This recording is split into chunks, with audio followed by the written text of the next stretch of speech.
I discovered a whole different other issue. Mm-hmm. And this one was about at least $6 million a week, and data collection issues. And I reported it on Saturday.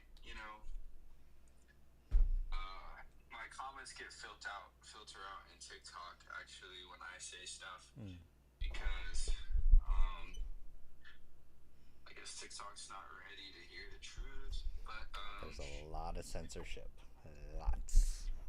I was saying earlier that um, Because speaking code, that works too. exactly. I was saying earlier that I just have to go like walk out my room and go grab something. Pizza. What was I saying? Oh yeah, no. Yeah, alerts. Alerts are very important. So these businesses are spending hundreds of millions of dollars on data collection, and they don't even have alerting set up to let them know when the data stops collecting. So Okay. they just been losing like millions of dollars to spend in data collection. And how this works is, how you just like you set up an ad campaign. Mm-hmm. Well, when you get to a certain point, you're spending hundreds of millions of dollars. An ad campaign basically is not just about the ad campaign; it's about all the data you collect, because every like yes or no and up and down is based on your data. And so when you stop collecting data, and to keep it to put this into like to put this into scale, we're talking about like for a particular industry, all the business in a particular industry across the U.S. market simultaneously stop collecting data all at the same time. Okay. And then you have a situation where that that $1 million a day you're spending starts to perform a little worse. And Okay. over a week it starts to perform really bad, and then historically when you try to do month over month and year over year, it can be pretty atrocious. And so Yeah. That's yeah. I've been trying to like articulate the importance of something very simple called alerts and stuff like that. But nobody, I don't know. It's just one of those things where I've been doing this stuff for so long that maybe to me something seems normal, to everyone else it seems alien. And as a result, I discovered over the weekend discovered that about $6 million worth of data collection was being affected, and all the data was being lost. And just this morning, we figured Ooh. out it's actually even worse than I originally thought. Um, but the whole reason why I bring it up is because that's how important it is in the marketing campaigns that are running. And I don't even run a campaign if I don't have tracking measurement ready. Mm-hmm.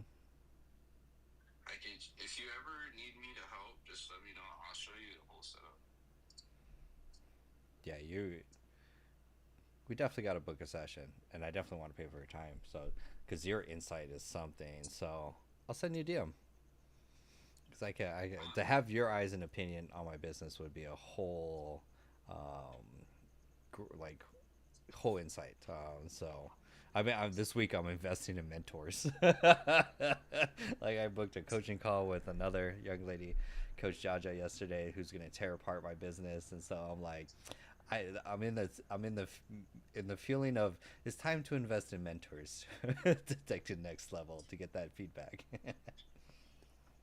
be honest with you, I would do it 100% just for fun and just to show your community that when you combine the AI with the analytics, you make a lot of money. And it's not something that people run into until they realize that they have money. So if you do it initially, it gives you a positive offset for your endeavors.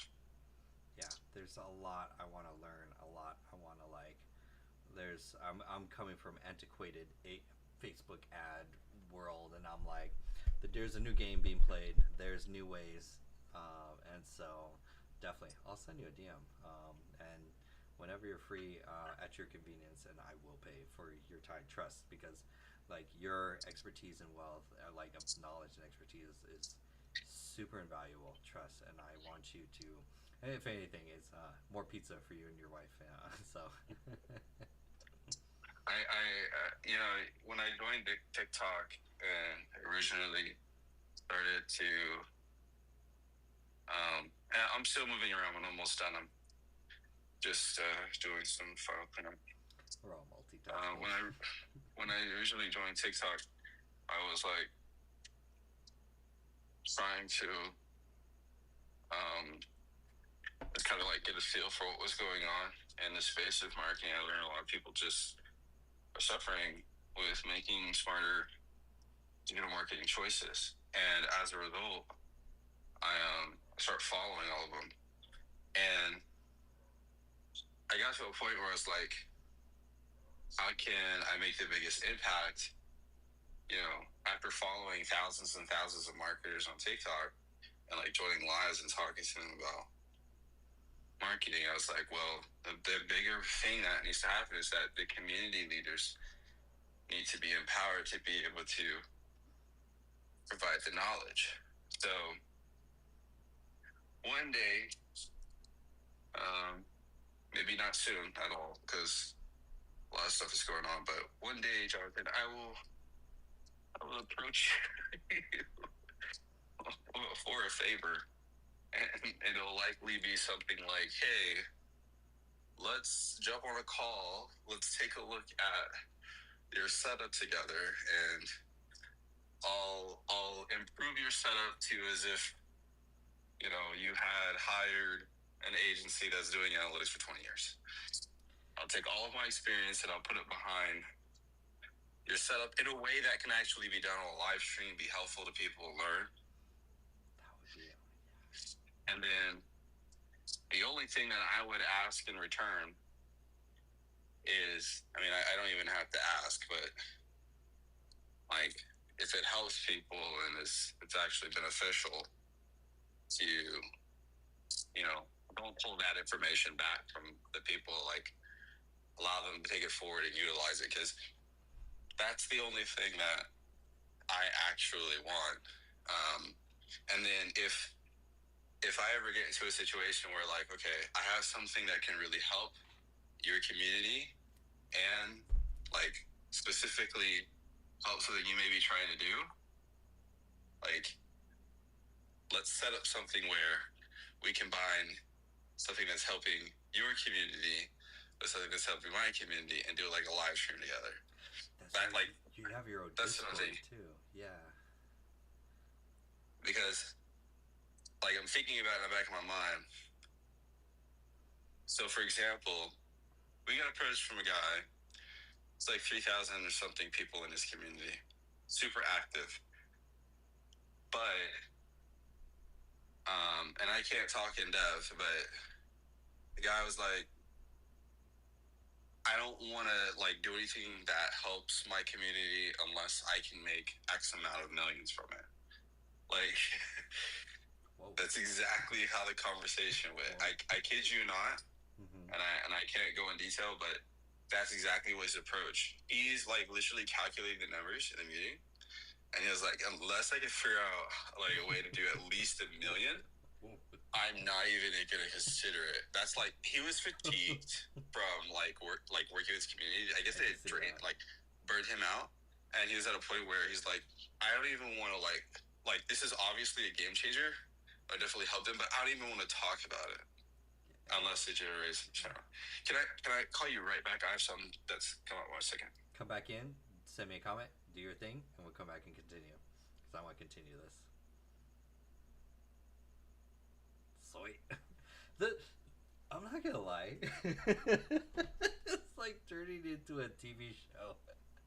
I never have anything planned when I go live. My rule with God is that I will show up consistently. I will just show up and serve.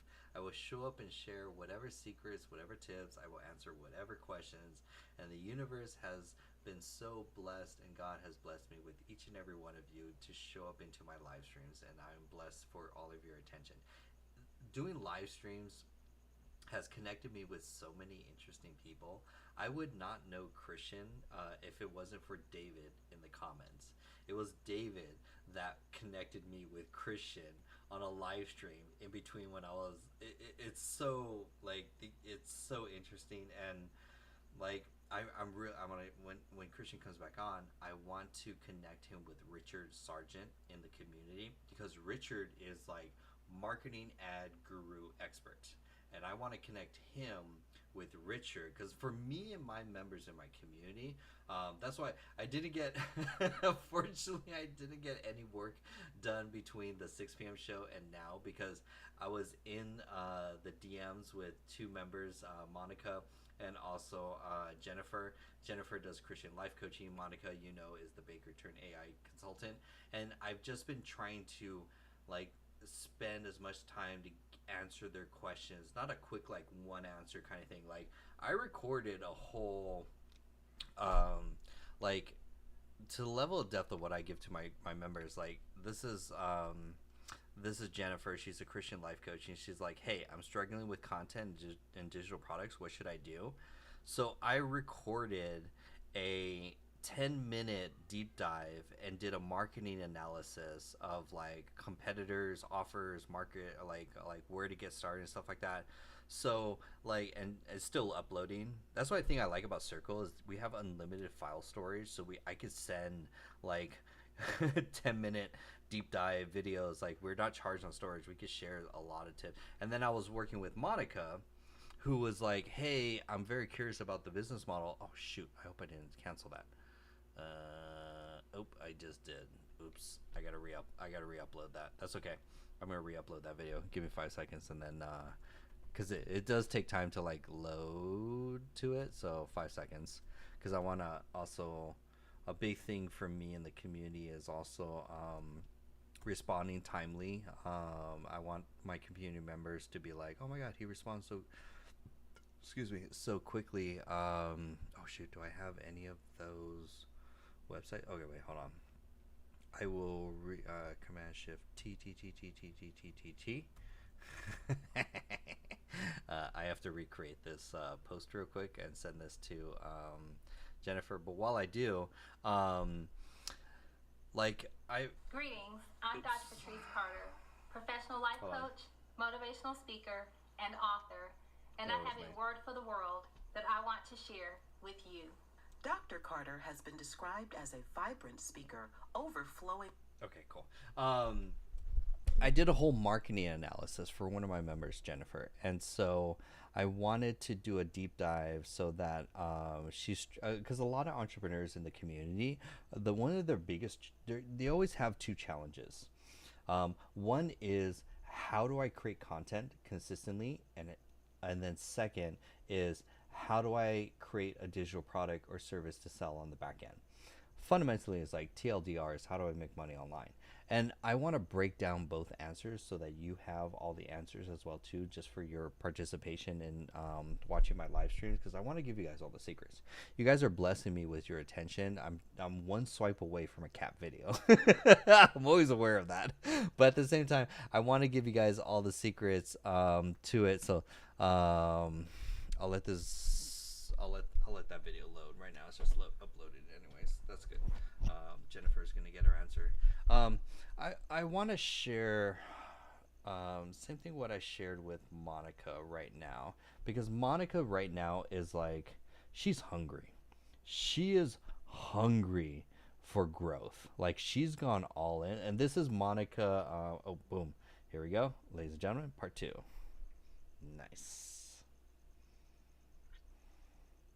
Part 2. I'm just killing time. Hey, how's it going? Welcome back. Thank you. Hey, I'm Sosa. Yeah, like I was saying, like there's not like, okay, how do I say this? If you're like a just good person, I'm one of the people who I'll be thinking about you even if we're not talking, and I appreciate hardworking hardworking, diligent, professional, good intentioned individuals. Because in a land full of snakes, there's very few of us among the bushes. So that is the main reason why I would like, and I don't have to know you too well. I just have to look at your works. You're talking about helping people. You wanna do it for the right reasons. You try to excessively push your knowledge. You don't feel possessive over others. You try to make sure that regardless if it's through you or through anyone else, that you bring good change to people's lives. And the most important thing, you're working on something that is actually, relevant. It's not like a bad idea. It's actually a smart idea. And so that's that's all the reason I need. I'm not gonna lie. No, and I think one day compliment that. I remember when you drove me, you're like, why are you creating the community? What's your intention behind it? And I remember that moment. And so it's like, oh, you think 10 steps ahead. You think mythology. Because it's like, in the online world, it's very few to find people that are very altruistic in their intentions and really trying to build something bigger than what they're trying to do. In a world of everything is an ask, to be in an environment where it's all give. And I tell my members, I'm like, I will give you all the secrets. I will help. I was just telling them, I'm like, I just recorded a 10-minute marketing deep dive for one of our new members. And it's like, that attention and time is because we want to help each other reach their goals. And it's a whole thing of going above and beyond more than just a job kind of thing. It's a serving. It's a calling. That's what I always call it. It's like, I'm here to serve. I'm here to help. You guys, the universe, God, whatever, brought you all into my life, into my world, through the algorithm and through my community. And my whole game right now is just serving to the utmost capability, basically. I feel the same. I feel like, I've been jealous of you. There's certain things that I feel like I have to hide in the shadows, and I can't, for like a lot of different reasons, I can't go out to the world and be like, I exist. And I'm jealous of you that you could exist. It's always, but yeah, it's but light complements light, and so I see what you're working on and see what you're doing, and that was, to me, I was like, how does he not posting content and he has so much wisdom on that live stream with David? I was like, who is Christian? I was like, sub. When? And I was immediately trying to ask, I was like, when you going on live? What's your live schedule? Because I don't want to miss. I need to learn. I need to absorb, because I learned so much from your live streams. Just blessed. I've been following you for weeks and just like lurking in the background, watching and listening before I even made a first comment. And I forget what my first comment was, but I was watching you for a while because you popped up on my feed, and I couldn't tell all the details because I hadn't deep dive. I'm like one of the lurkers that appear to be like, is this a person that's trying to help people? Is someone trying to push a narrative? Because everyone's got their their angle. And I was like, okay, looks like this is a decent person. I was like, follow. And we'll connect sometime. That's how I usually think about it, because I've had some bad experiences connecting with people on TikTok Live about stuff. Like they want their communities and people like that to exist in an echo chamber. Like I was talking about the guy earlier. It's like, if I don't get XYZ million, I'm not even going to tell my community about anything, let alone whether or not it was something that would be helpful. It wouldn't matter. If it's not helpful to him, if he can't package it and sell it X quota, he's not going to even discuss it. And so I think in the background, this is exactly how my brain thinks. What is Jonathan's, ambition? What is his goals? What is his drive? What is he after? And then I think, well, how can I help in a way that's mutually beneficial? And then secondly, what do I have to do, or what may Jonathan have to do to be able to get to that reality? And that's what I'm actually thinking in the back of my mind. How could it happen? And right now, there's a lot of things that there's people that I want to introduce you to, like in my inner circle, like people that I know. When you left the stream, I was like, immediately I can't wait for Christian to come back because I need to introduce him to Richard Sargent because them two will connect and magic will happen. And I just play Matchmaker, so yeah, great minds think alike. So. I want to introduce you to certain people, and then I want to figure out ways. I want to figure out ways to help expand your reach to the point where, like, it's a lot easier to do what you're already doing. That's what I'm thinking about in the background. And so I don't usually think about these things in isolation. What happens is I come up with an idea, and it's like, okay, who are all the people that this idea can benefit? And then how will it be something that they actually, see value in?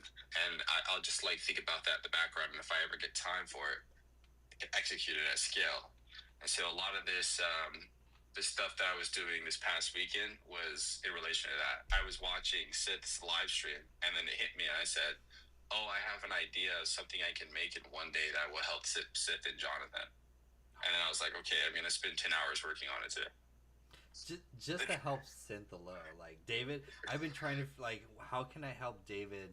Like that's your mind thinking is the same as my mind thinking. So I'm like, as soon as I met David and got deeper into his story, I was like, how can I help David in any shape, way, and do? And I was like, that's why I brought him into the community, narrowed down the lovable niche, whatever I could do to help him get like what he needs to get to where his goals are.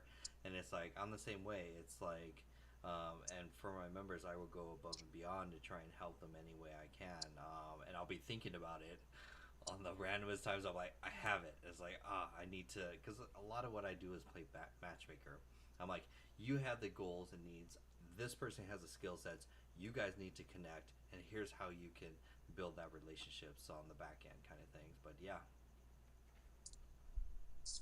exactly. And so. Like I have a friend, we've been friends for many years. I was actually working at a company, and he joined in. And if you ever have the opportunity of working with me in the corporate space, I'll be like the person on the interview. I won't ask you a single technical question.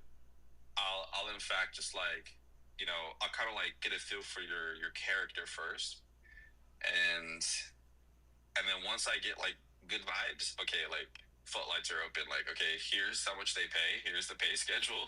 Here's how technical the job is. Here's the stuff that you do on a day-to-day basis. And in fact, here's how you pass all of your next interviews. Mm-hmm. I'm one of those people. And then, so I met a guy way years ago, and he joined in. And I was like, I went a step further. I was like, okay, I mapped out our entire infrastructure so that you can do your work really fast, and then also you can not have any issues. And we've been really close friends since. Even after we both left that company, we went to different companies. This person, it's one of those things we catch up like once a week, and we talk about anything and everything. I'll be telling him listen, man, hey, you're not gonna believe what happened. XYZ, and then also here's the things that I'm working on. I made some stuff. This is gonna help you, and over there, whatever you're doing, here, take this. And we exchange that way, and we call it. It's just a close group of people that network to try to climb the corporate ladder and also escape the rat race simultaneously. Mm-hmm. And I have a big network of people that I don't pull into any particular community. They're just in my vicinity, and I'm like, okay, I just made something. It'll help you, and you, because you're all doing this particular thing. Here, I'm gonna call you up, hey, how's it going? Yeah, okay, here's the thing. Okay, bye. Go back. Yeah. We do that to make it easier. So he'll call me up, and it'll be like, hey, I'm going for XYZ role. What can you tell me about these people? And I'll pull up all their marketing data. I'll pull out all of their content strategy. I'll pull out everything. I was like, okay, yeah, based on the situation, they're going to ask you to do this. This is how difficult the job is going to be. This is how much money you're likely going to be able to bid for the role. And like, we do this because things are getting harder. You don't have like a good network of friends. Yeah. You can't like roll with the punches. Yeah. But we don't just talk about like corporate stuff. We talk a lot about more so AI. So I was calling him this morning and I was like, hey, I have an idea of something that can help. And I'm roadblocked by pushing it forward. This was the thing that I was talking about earlier that I spent 10 hours on. Because I was in Sith's live and then Sith was like, you know, I'm thinking about these ideas and I want to do these things. And I was looking and I was thinking like, okay, I'm gonna start building something right now. And it just, it clicked because it overlapped with everything. I had come up with an idea where I would build something that I think would dramatically improve the speed at which you come up with AI project ideas and deploy the ideas. And then it would help you, it would help Sith, and it would help me, and it would help my team. And I was like, okay, you know what? I can devote 10 hours to this idea and put away everything else. And that's what I did. Ran into a roadblock because Gemini has lengths of all AI models have this issue, but Gemini has an output length that roughly executes around 40K tokens. Good to know. Okay, right. So by example, if you right now had the best prompt engineering and you tested all the AI models, Gemini would perform the best, generally speaking. And when it executes, when I say it performs the best, I mean in different areas, but the main area is what the context window is for Gemini is like 2 million for the latest model. Their 1.5 model, I think, was 1 million, but their latest is over that window. But their output is what I'm focusing on, which is how much they can execute and output as an AI model in one go. Meaning, if I went to Gemini and said, count from 1 to infinity and stop whenever you've pushed yourself to the limit, it'll stop at some X amount that's equivalent to maybe about 40,000 tokens of output, give or take 30 to 40,000 tokens in one go.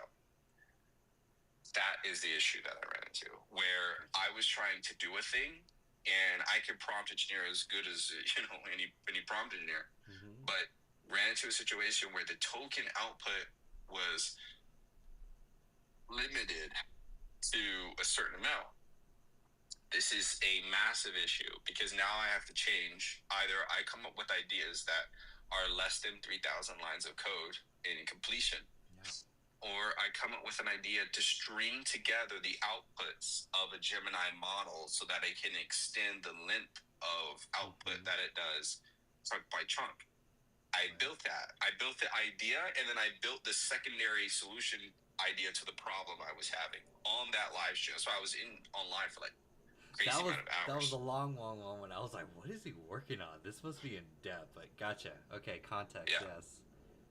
And so I did that, and I ran it, and I was explaining to my friend, I was like, listen, we got to figure out this problem, because if I figure out this problem, this in and of itself is a product, because I can't find any communities or any product or service or platform that allows us to chain together large amounts of code and consistently, like right now, if you wanted to come up with an idea and let's say the idea required 5,000 lines of code, you wouldn't be able to do it. But more importantly, let's say if it was something that required 20,000 lines of code.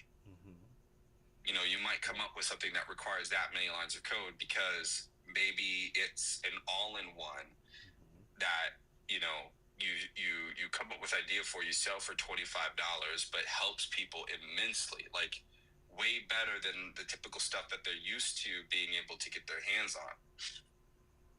But it requires 10,000, 20,000 lines of code. I mean, you could centralize all the models that people have access to into one place, and systematically add their API keys, or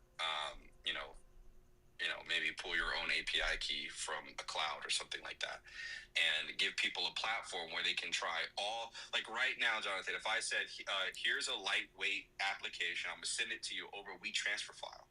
Right. and then you pop it up on your computer, and then you don't actually enter in any API key, and it says, here's all the LLMs right now. Here's all of them. And all you have to do is go in there and put your test. Like, test them all, and, like, here's the set that does image generation. So you put in, like, make me a picture of Pikachu, and then all of them fire simultaneously to show you a picture of Pikachu, so you'll know definitively which AI model you prefer to use in 2025 for image generation of Pikachu. And then you could do the same thing this has to all the other models.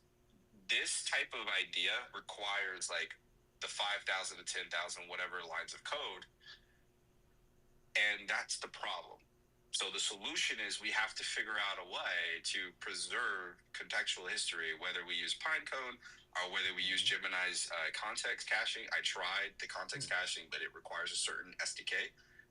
I'll have to look at the documentation and figure it out, but context caching, either that or Pinecone, is the missing link right now. I've got everything else working to take the output, string it to other outputs, and then like break it down and partition it into chunks. But every LLM response is losing that context. So the reason why I say it's important is because once we figure out like how to particularly do this problem, I can create something that will have come with the product and the website. I can create something like there's no limit.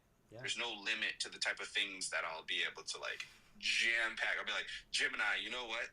Like, here's a 50 item list of all the things that I need you to do to this application. Christian, when you get time one day, me and you need to talk. I feel like my AI builder that I want to build can solve this, and I was trying to solve it all weekend. I don't have enough time by myself.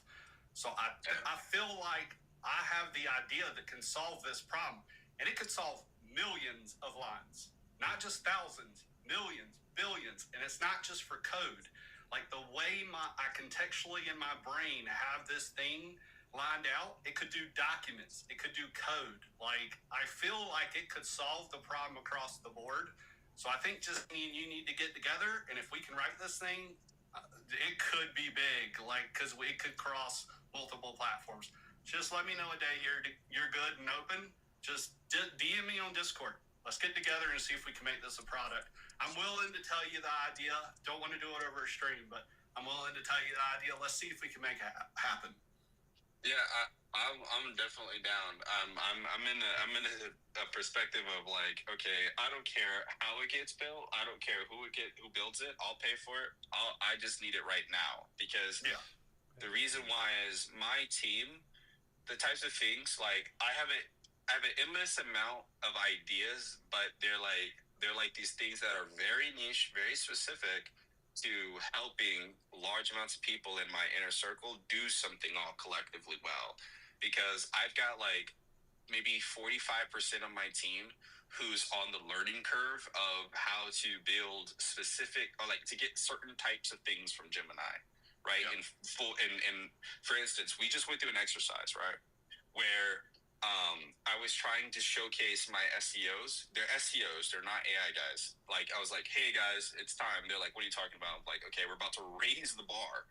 And they're like, I'm like, yeah, we're going to have to learn how to do some, it's not like they don't know how to use AI models. They use them quite frequently. But there's a difference between using something and then making something a replacement for your normal process and execution of job. So I was like, stop going to these platforms. I want you to increase your usage on Gemini by 90%. In fact, if I ever tell you to do something or talk to you about something, I want you to tell me how you use Gemini to get it done.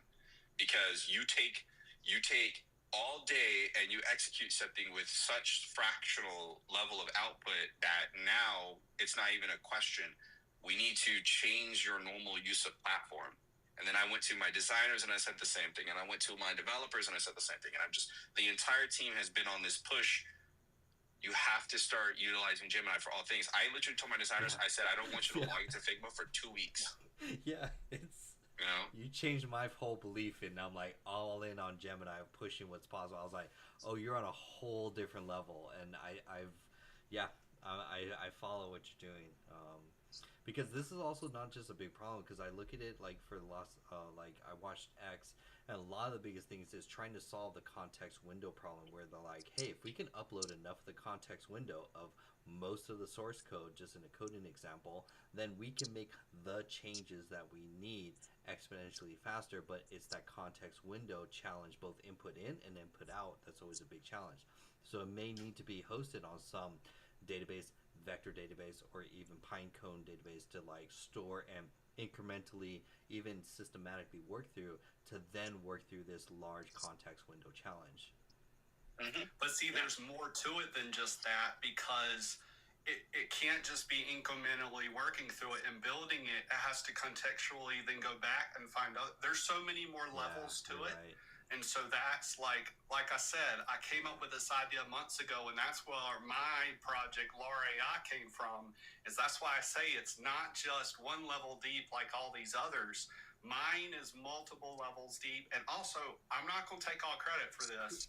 Another guy I've been talking to's kind of come up with it too. He kind of came up with it, and I kind of built on top of it as well. So I was like, okay, this is pretty brilliant. But I've like started taking what he was putting together, and I've like molded it into this whole other thing. And so like this could solve a lot of the contextual issues that these engines are having. And then the reason why they're not doing it already is because for whatever reason they didn't build these things to do that. Like, I just don't understand why, like, people never thought to make this type of long form output accessible. So here's like an example diagram that I did. So after I came up with the whole idea of that AI workbench thing, and I was working on it, mm-hmm. and then I met that window issue, I was like, okay, well, here's all of my 15 different things, and here's the top thing that I think could work, and then I'm gonna diagram it, and then I'm gonna talk to my friends later. I'm going to pass this problem off to one of my friends if I can get to it, or I'm going to retry it at a later time.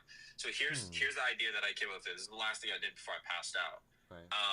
So over here, right? Let's say you have a main HTML file. Let's just call this like HTML, whatever. Yeah. Inside, you see it says component 1, component 2, component 3, and then it says HTML, CSS, and JavaScript. So let's say this is the bones of your body right here. And then over here, component 1, 3,000 lines of code. Component 2, 3,000 lines of code. Component 3, 3,000 lines of code. And these are like your organs. Mm-hmm. And now I can make you a human being that has 2 hearts, 3 kidneys, 3 lungs, whatever else, and then dynamically use inheritance to pull in components, like kind of like a WordPress plugin, in and out of a main file to grow a main file beyond the 3,000 lines of code to 9,000 lines of code, or maybe even 20,000 lines of code very easily, while simultaneously maintaining that I don't need a backend. Like, I don't need a database or any sort of sign up or anything like that. And it's just a massively inheriting, so this would, Gemini can operate and understand and execute this particular component to its maximum efficiency, while simultaneously I have a separate thing that's inheriting it, understanding it, structuring it, putting it in place, but still won't break even if I was to delete it or move it. So this would be a very, in theory, it would be a lightweight file until it starts to inherit all the components optionally across the board. But think about this at scale, right? This is just a diagram, but think about if you had the ability to structure out something that was so massive that you wouldn't need, and you wouldn't need a backend for it. It would be something that will load extremely fast, and that's what I'm after, is something that I can expand. I want to be able to talk to Gemini, and I want to be able to alter and edit successfully, 15, 20,000 lines of code in one command with no issue, no break, and as fast as humanly possible, so that I can iterate and try things very quickly. That's basically what I'm after. Yeah. And it's removing the back end side of that. One member in the community, in the chat, just mentioned something M0, Mem0. Is that anything? Anyone? Omar was mentioning that. I don't know if that will help, but yeah, because that's one of the biggest challenges right now is trying to set that up. That can do Mem0. Let me see. He's like, he's like MEM0. Omar Ghoul says Mem0 could do all that, but it's so basically we need a It's almost like a RAM for or just random access memory for LLMs to access to load that so that they could run through large amounts of basic because it's not like a pine cone. It's something a different way of running it. Go back. It looks like it does something very similar. Hold on. Their website is so ambiguous. It's like I hate when stimulus enhance your exertions. I know when you're building NAN, MEM0 is an option that you can select. I think it's like the default option. So I figured it was like a contextual window, but it probably depends on how much RAM you have on your computer to how much it can cache. I'm gonna invite Omar on, see if he can. I haven't dug into it enough to know if that's a true statement. I want to make that clear. Just throwing out ideas. Let's see if Omar will jump on the live to share more. But it's a memory layer combined LLM with vector database storage. Which is like what we're trying to build. Memory layer for your AI apps. Does it run separate layers? That's interesting. Yeah, because this is, I mean, all corporate agencies or corporations, enterprises are trying to solve this problem is the hallucination and the context window limitation. So they could just upload large amounts of the bigger source code to make whatever changes that they want. But then right now the challenges is basically hallucination. They have limitations. Needle in the haystack is a whole other thing, and so they do have their limitations. So they're like Google just released a podcast, I think it was like a week and a half ago, where they were talking about the memory and context windows, why they were trying to release 2.5 Pro and why they're trying to expand to solve this big challenge of what's the limitation of how much you can put into the context window so it can do whatever that you want, edits, absorb, without having to go to a vector database or go to a RAG or go to something like that, for example. Yeah, and even so, I mean, I would still think even with MEM0 or anything like this, there's still the potential for it to hallucinate because there's a lot of content there it's going through, but there's still for the potential for it to hallucinate. That's why the idea of bringing the amount of data you're giving it down and telling it to work on specific little tasks, you know, like figuring out to chunk it. And, but the problem is it's how you have to chunk it. Mm-hmm. So... Because I imagine that would be the second path, is trying to just compartmentalize and then working through some maybe iterative process of even through a couple loops of smaller context windows through some process. That's what I was looking at, like just regular databases inside NAN, because you could store files and then iteratively work through them to do some type of output kind of thing. But yeah, a lot of people are trying to solve this challenge, because from there you can upload code, whatever your business model, source data from, I mean, all your sales and metric data and stuff like that. Because that's why Salesforce has been failing to try to add AI to it, because it can't ingest that much data to do some type of pattern recognition or identify whatever stuff. Like, there's a limitation, and the hallucination is one of the biggest challenges to all LLMs and trying to QA it. So it's trying to figure out what is a workflow with it could be a cap at so much tokens for the right model, ordered in the right way to do a feedback loop to then maybe later achieve. Maybe take a longer time to render or process, which is fine, but you can work through it systematically, and it may need a feedback through a couple loops on its own kind of thing to get to that end state kind of thing. But yeah, and that's where the complexity of doing that, but at the same time you're doing a lot of parallel stuff, so there's a lot of like complexity of looping, with paralleling, and communicating between all of it. So yeah, it gets complicated. It's like the guy I've worked with for 10 years and built web stuff with, partnered on a lot of projects. He showed me a website yesterday that it's doing the consultative part, like what Lara AI, my project's going to do. It actually, you prompt it and it comes back and asks you a bunch of questions. But the thing is, I got a code for it. It's in closed beta, so I went in their Discord and I was able to get a code to try it out. And I prompted it, and when the questions come back, they all come back in one chunk. So like, unless you number them or unless it knows, it hallucinates really bad. So they're going to have to find a better way to fix that, which mine ask each individual question separately. So they're all organized better and together. So there's a lot of things I've done to make mine, again, compartmentalizing each part to make it where it knows exactly what this means to this and this means to that. And that's what a lot of these systems, people are making them bigger and bigger, and that's why they're hallucinating. And they need to shrink them down, not make them bigger, and shrink them down and run multiples of them. But then you've got to make them contextually be able to keep up with what each other's doing. And because then they hallucinate in that way too. So there's a lot of different pieces that are going on. So you have problems on both sides. It's like running one big server that can handle everything versus running a lot of servers that have got to keep up, that are small, that got to keep up with each other. So there's problems on both ends. So sorry, I was just reading as fast as I could Memzero's documentation. We're Googling hard research. Yeah.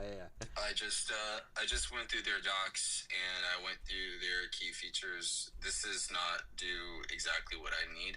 In fact, I'm struggling to see a difference. And I'm not going to trash on the company, but like initial glance, when you start going through their website, a lot of vague information. They're not really clearly saying what their market position is, but putting that aside, I made an account and logged in and was looking at all of their service features. High level, to use their pro account, and you may never need to, but to use their pro account, they only have one price, is $250. That's what it looks like. And then to get access to their memory graph thing, which is probably the only thing that really possibly suits the need of what I'm talking about, but it doesn't really.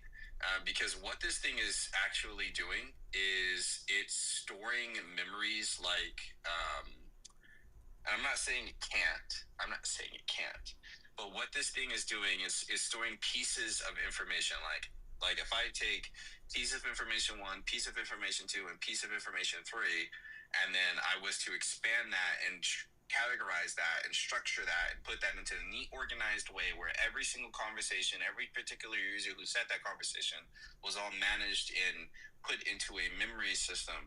This is what Memo is. But what it doesn't do, and when I'm looking over its documentation for the quick start and the FAQs and stuff like that, what it doesn't seem to do is properly address large amounts of data. I don't need something that says like, what did Jim, John, and Jacob say for parse amounts of information? I need to say, here is a mountain of data. Okay, it's a crazy mountain of data. I need to be able to upload it to your platform, and then I need you to be able to decipher and break it down into pieces and chunks that an AI model can properly access when trying to make modifications. That is a very specific thing. What they're doing is, hey, you need a platform that's really easy, lightweight, that allows you to essentially do what Pinecone does. Right. Because it's not like they're not utilizing vector embedding when they're talking to these LLMs. I see it right here in the documentation.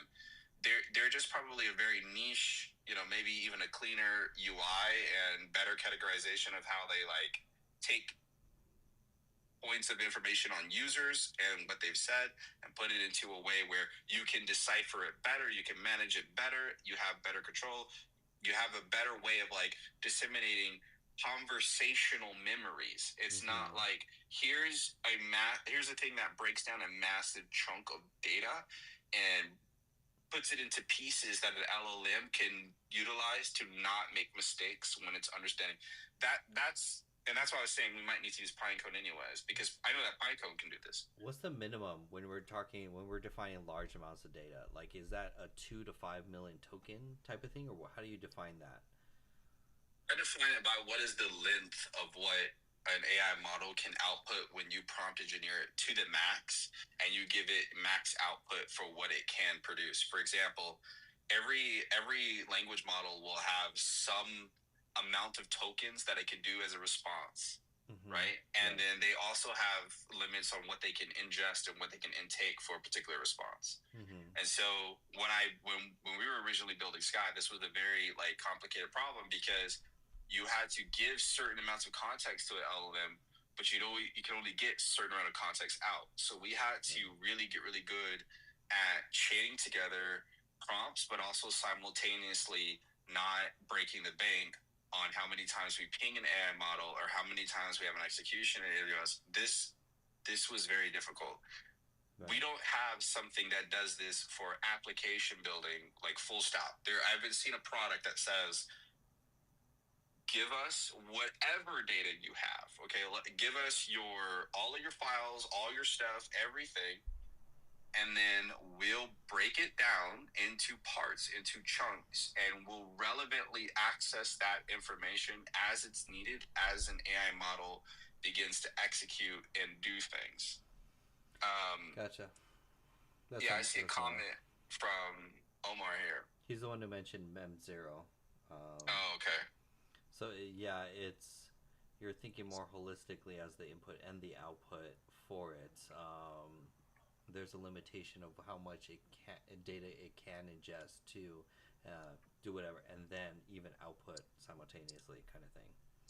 Yeah, for most LLMs, it seems to be about 30 to 40,000 tokens before they start to reach the cap, that's if you have good prompting. Yeah, that's that's what I've seen with these builders too, with Lovable and like everything, like all these LLMs, they hallucinate. The more you prompt them, like to build something, or the more you build, that more you add, the more they hallucinate, and you need to almost like narrow down and control what you're doing with them.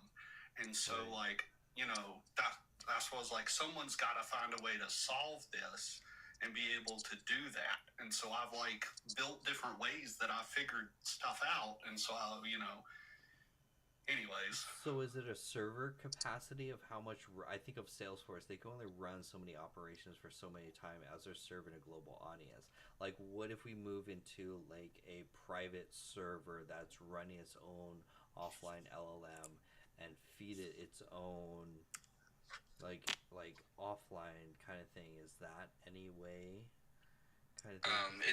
It's not server resources. I mean, when you think of like server resources, you think about like bandwidth or CPU or RAM and stuff like that.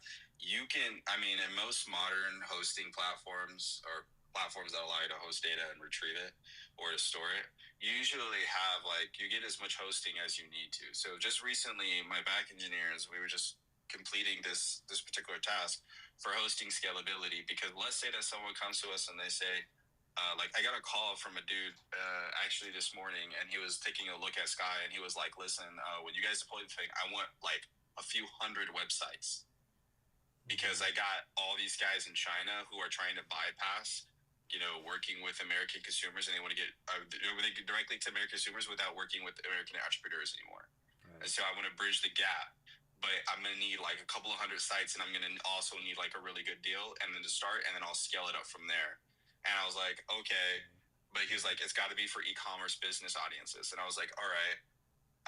So I had already planned for that, because I'm crazy when it comes to documentation. I put together I had like a 2-day conversation with Gemini about, I made a whole calculator. I made a whole freaking calculator about comparing hosting platforms on their pricing models for how much money am I going to lose if I choose this hosting platform and I go with one website or 1,000 websites, and the site has 1,000 words of content or 100,000 words of content, and the site has one image or 5,000 images. And then how does that scale over time, and then what are the settings? I made a whole calculator for that, and then I put it onto a documentation for a hosting strategy that's baked into making sure that people get ROI, that you get ROI faster than you lose it, so that you have to keep the subscription, because you don't lose any money, you're gaining money faster than you're losing it. And so that whole exercise was based around making sure that hosting was something that was scalable. So server resources, whether it's bandwidth or CPU or RAM, these platforms will give you the ability to go as you need it. So it's like your resources go as your users grow. Whereas this, what we're talking about, is like a limitation of how LLMs have been created inherently. They weren't created for the purpose, apparently. And I'm not saying that behind the scenes, these companies that are building these LLMs that specialize in building the ChatGPTs, the Gemini 2.5s, the Claude 3.7s, I'm not saying they don't have a version of this that has unlimited things. It's just that it's not good enough to release to the market so that we don't see it. So I think it's because the nature of an LLM wasn't made to like, okay, here is my, 200,000, lines of code. Can you read all this and find where it's relevant to change the color of my favicon?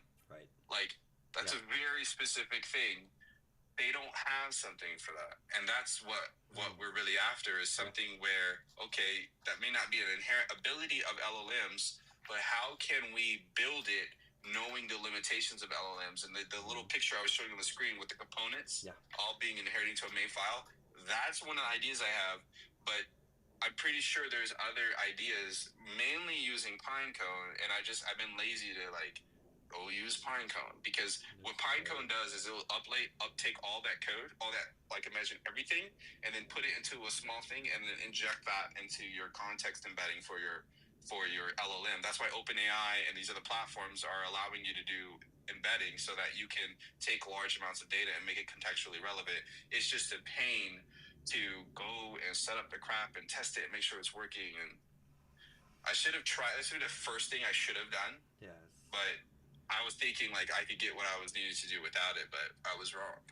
No. And you're pushing the limits of what? Because we all, this is a very niche thing, because a lot of people want to upload large amounts of data to use LLMs to fix things or to identify issues or even identify problems. And I just got introduced to Pinecone just recently with NAN. Recently, because I was like, oh, I get it, RAG databases, you have to upload and process so that it could then do whatever you want with an LLM. You do have to do that rendering, that process to it, kind of thing. So like it is like we're trying we're trying to do it all in the query or render time, let alone the processing. And even if it was a Pinecone like database, and I went through a Pinecone process basically to vectorize everything, and then it took a little bit long. It's like Manus, basically.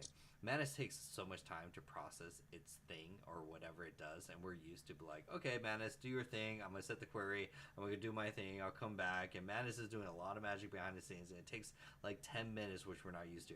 The whole we're very used to render this now, process this now, but there may be an NAN Pinecone workflow that actually does this in a little bit longer of a time, which is not that much in computer time, like maybe 10 minutes roughly. like it could work through that process even through Pinecone to get to that space of, and it may be a feedback loop. It may upload, render, vectorize, and then iteratively process, re-vectorize, iteratively process to find out where it needs to do to find whatever it needs to do, fix the code or identify patterns, to then render the output. So it may take a little bit longer, 20 minutes, to do what you're looking for.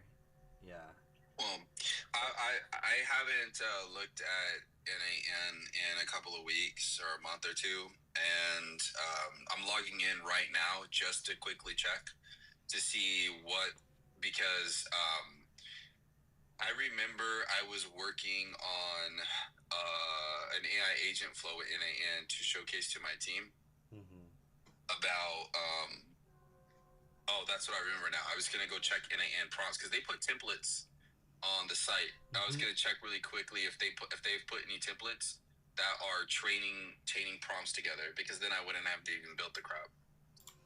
There's one for it's an RSS feed where basically it goes and queries, finds the latest news, and then it saves news articles to a vector database, and then it queries that database to go and then create a newsletter.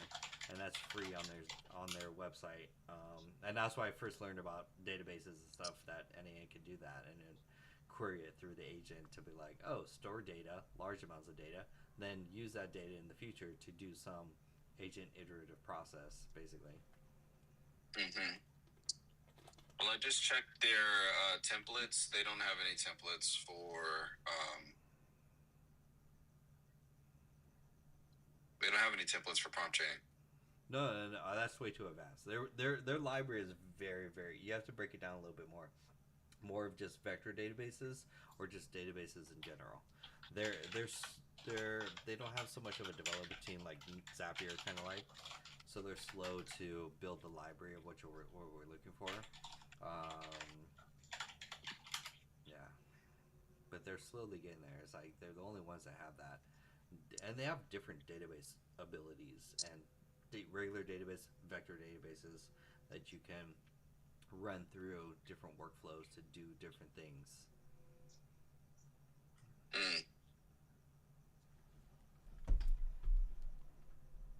Okay, I found something that was made about a month ago. Let's see what this guy's talking about. This workflow enables automated, scalable collection of high-quality AI-ready data from... Oh, this is a web data scraper. I don't really need this, but let's see. It shows... So really, context window is only the context is only really just keeping up in memory the past history of everything you've given it, and it's based on the model size and the model's learning. So bigger models allow you to have more context window size. To store more so it can interpret that, but the LLM itself never learns. That's where the RAG database gets involved. You can teach it and keep it learning so it can have access to new information, but then the context just kind of gives it like a memory boost, or gives it memory so it can see what you've previously posted to it. So like if you said hi to it and then it said hi back and you said, my t-shirt's red today, it would then send back to it, hi, my t-shirt's red. That's what would be in context. So every time you type something else, it's just storing in context the history of everything you typed. So then it just keeps up with it. And that's probably what's happening with Gemini and some of these others. At some point it gets so big it just can't keep up and compile those parts, because it starts hallucinating. So So it might not be a context window problem. It just can't look at that much information and interpret that large of a context or that large of a problem at one time. So you do have to chunk it down into smaller parts to something it can interpret or understand better. Yeah, it's because of the context window that they force you to chunk it down, and you don't have any other options. So what I hope to discover is someone who's already like tackled the problem, put a platform out there. Because why do we need to be freaking like, I don't know, like this? You would think that this is something that someone would say, hey, yeah, we probably need to have a way to string together large amounts of information and update large amounts. I don't like, isn't that's a large language model? Like, you would think it's in the name that people would do something like this, but maybe I have not found it out yet. Maybe it seems like the thing they had, from what I've seen in the market since Christmas and what I've seen around, no one's figured it out. That's why I've been working on it, because no one's figured it out. And whoever figures it out is going to be the one. Not that I'm wanting to be the million billionaire. That's not the point.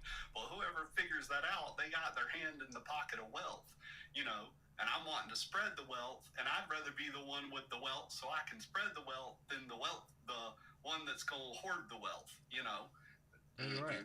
See if this workflow, take a screenshot or look at this. This is on their website, NAN. See if this workflow, it's a free template that I came across that uses databases and stuff of like 2 different workflows in NAN, maybe, Christian. But no, you're 100% right across the board in a sense for everyone, because it's like, this is a very niche problem. But also large enterprise companies, it's only... there's only a handful of there's specific I'm trying to remember the company that was posting this on X, where they're like, "Look, we're not going to need software developers in the future because once LLMs solve the large context window, we can upload the whole source code and it can make the change." But he's waiting for that change to happen. He's not. Like that was the biggest thing that he was. And this was a while ago that he was like that, it's a very niche, very very niche problem of like trying to. But solve here's it. the thing: that's not necessarily the case, because then why are Lovables and some websites like Bolt and all, when you're just building a 5-page or a small project, still hallucinating though? But you know, I mean, I know there's the big problem too, but there's small problem. I mean, I know it's that people are just doing generic prompts, or you know, you got to be more exclusive to like what you're trying to write, maybe. But I mean, at the same time, these systems should be able to be, you know, understand what you're doing and ask questions to what you're trying to do. But understand the business model is usage limits, or their business model is usage. The more you use, the more you prompt, the more you generate revenue. So they're not in their best interest to give you a larger context window to make the changes. Oh, I see. Okay, I see what you're saying. For sure with Claude. Like anytime you go, or not Claude, but go use Cursor's IDE.